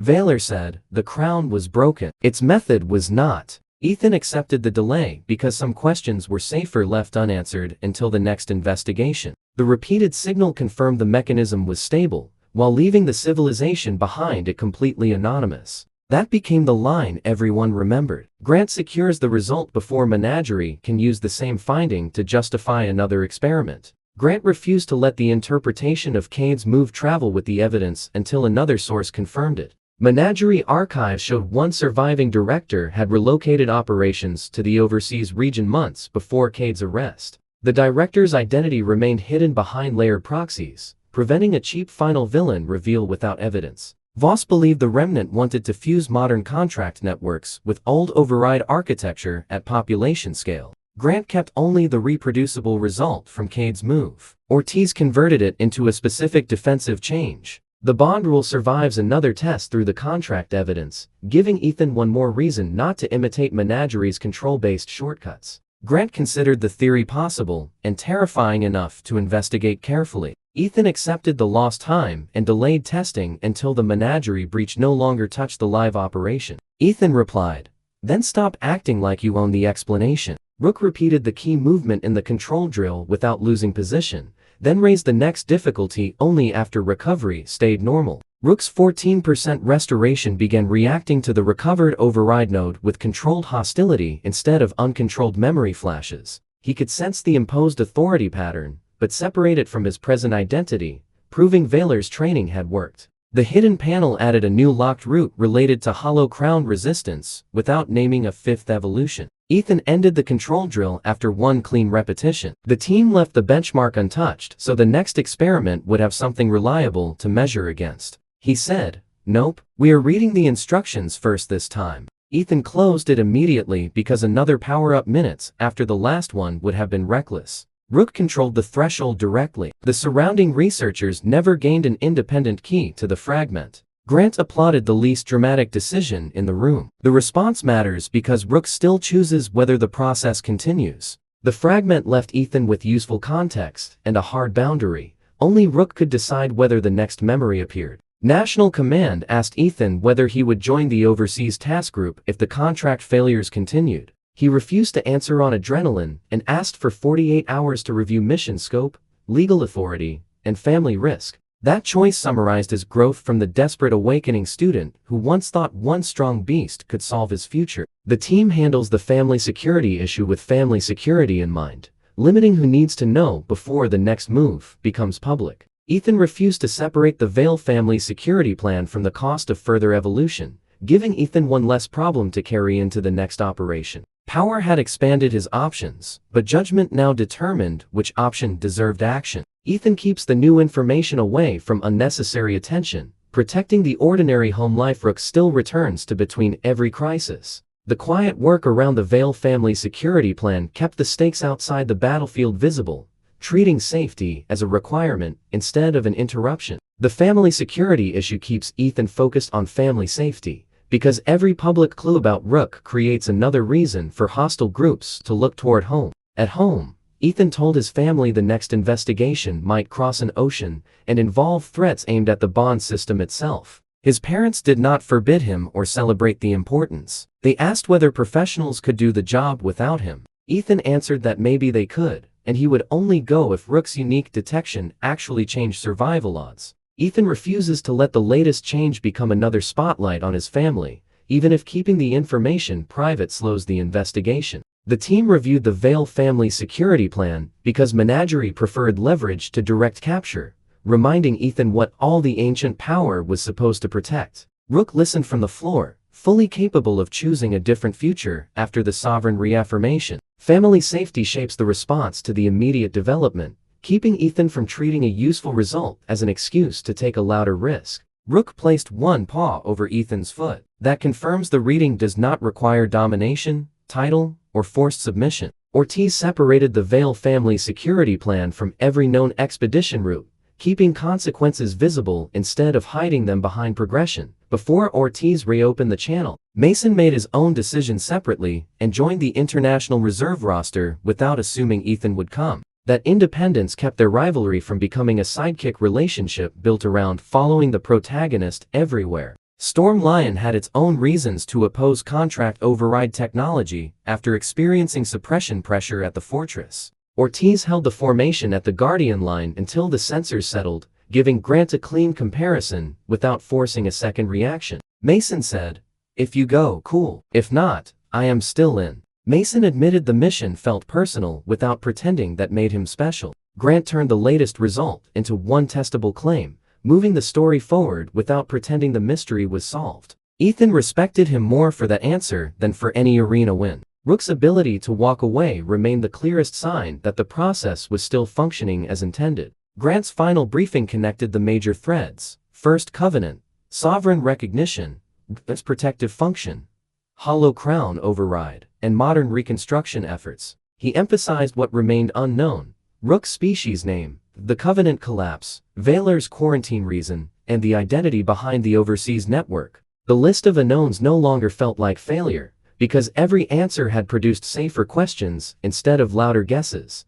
Grant wrote one warning across the report: a sovereign reading was not permission to treat acknowledgement as submission. Grant said, "We know enough to act carefully, enough to act confidently." Rook's panel showed restoration stage to stable at 14%. Grant kept the restoration panel separate from the mythology surrounding First Devourer, without assigning a species name the evidence still could not support. Ethan called that the most Grant sentence ever spoken, then shut the file when Rook turned away from the memory prompt on his own. Each Covenant response test removed one practical uncertainty and left the oldest question untouched: who built this system, and for whom? Before the team separated, Valor sent one final encrypted image from the Fortress memory network. It showed the old First Covenant map with three major nodes: Hollow Vale, the Northern Fortress, and the overseas site. A fourth mark briefly appeared beneath the ocean and vanished before the file stabilized. The meter recognized consent as part of the mechanism instead of treating it like a moral. Footnote. Mason said, "Please tell me we are not unlocking underwater DLC." No one knew whether the mark was another site, a destroyed node, or a memory error. Grant placed the Covenant mark beside the earlier Covenant records. Kate's version suddenly looked less like a shortcut and more like a broken counterfeit. The fragment offered another step, but Rook turned away, and the system accepted the refusal immediately. Grant said, "Take the memory he offered, and nothing beyond it." His refusal ends the session. That night, Rook opened ancient genetic memory fragment 2 one last time, and watched the Black Ancestor refuse the ceremonial crown. The memory shifted after the known scene and revealed one new frame: the human sovereign bleeding beside a broken Covenant seal. A familiar Guardian shape stood nearby, but the image cut before revealing whether it was Valor or someone else. The antlered Guardian caused one more measurable shift around Rook, but the ancient network still refused to reveal the condition it was waiting for. Ancient genetic memory reacts through the fragment, but Rook still controls whether the fragment proceeds, maintaining the boundary around Rook's own memories. Rook closed the fragment before stress rose and looked toward Ethan instead of chasing the answer. The clearest image inside the protected fragment lasted only a few seconds, then waited for the contract bond to settle before continuing. Rook answered Ethan's concern by falling asleep almost immediately, the same stubbornly normal response that had grounded them after every major upgrade. While Greyhaven settled for the night, the unresolved danger shifted overseas to the third ancient site, already moving under menagerie pressure. Across the ocean, inside a modern research complex built over ancient stone, a technician watched dozens of contract signals flicker out of human control. A black crown-shaped waveform formed on the monitor, even though nobody in the facility knew the ancient name behind it. Below the laboratory, an old sealed chamber answered with the same pulse Rook had felt in Greyhaven. The technician stopped talking when the same waveform appeared below the laboratory, because the signal was coming from a chamber they believed inactive. One researcher whispered, "What did we just turn on?" As sealed systems beneath the facility began responding one after another. Something inside the site recognized Restoration Stage 2 and began waking systems that had been quiet for centuries. The technicians compared the buried response with the surface network and realized the chamber was not a power relay. It was answering the waveform directly. Contract links across the facility began dropping one by one, not breaking violently, but slipping out of the control architecture built above the ancient stone. A second monitor reconstructed the same crown-shaped geometry Vaylor's map had shown, except this version pointed below the ocean instead of toward Greyhaven. Emergency shutdown commands failed in sequence while pressure sensors registered movement inside a chamber the modern research team had never successfully opened. The lead technician ordered everyone away from the lower levels, but the old doors sealed the elevators before the evacuation command finished transmitting. One researcher stared at the black waveform and whispered, "This is not our system," as another dormant layer of the complex came online. Far above, menagerie proxies saw the same signal through stolen access and immediately began redirecting assets toward the coast without understanding what had awakened. Back in Greyhaven, Ethan slept beside Rook with no idea that Restoration Stage 2 had just triggered a response across an entire ocean. Then the vanished fourth mark from Vaylor's Covenant map reappeared for 3 seconds, deeper offshore than any known modern research facility should reach. The Black Crown waveform locked onto that coordinate, and every remaining camera beneath the overseas complex went dark at the exact same moment. If you want part 3, subscribe now, because the Covenant War is no longer waiting inside old records or buried ruins. Deep beneath the oceanic site, something ancient opened its eyes as the Black Crown waveform answered Rook's restored bloodline one final time.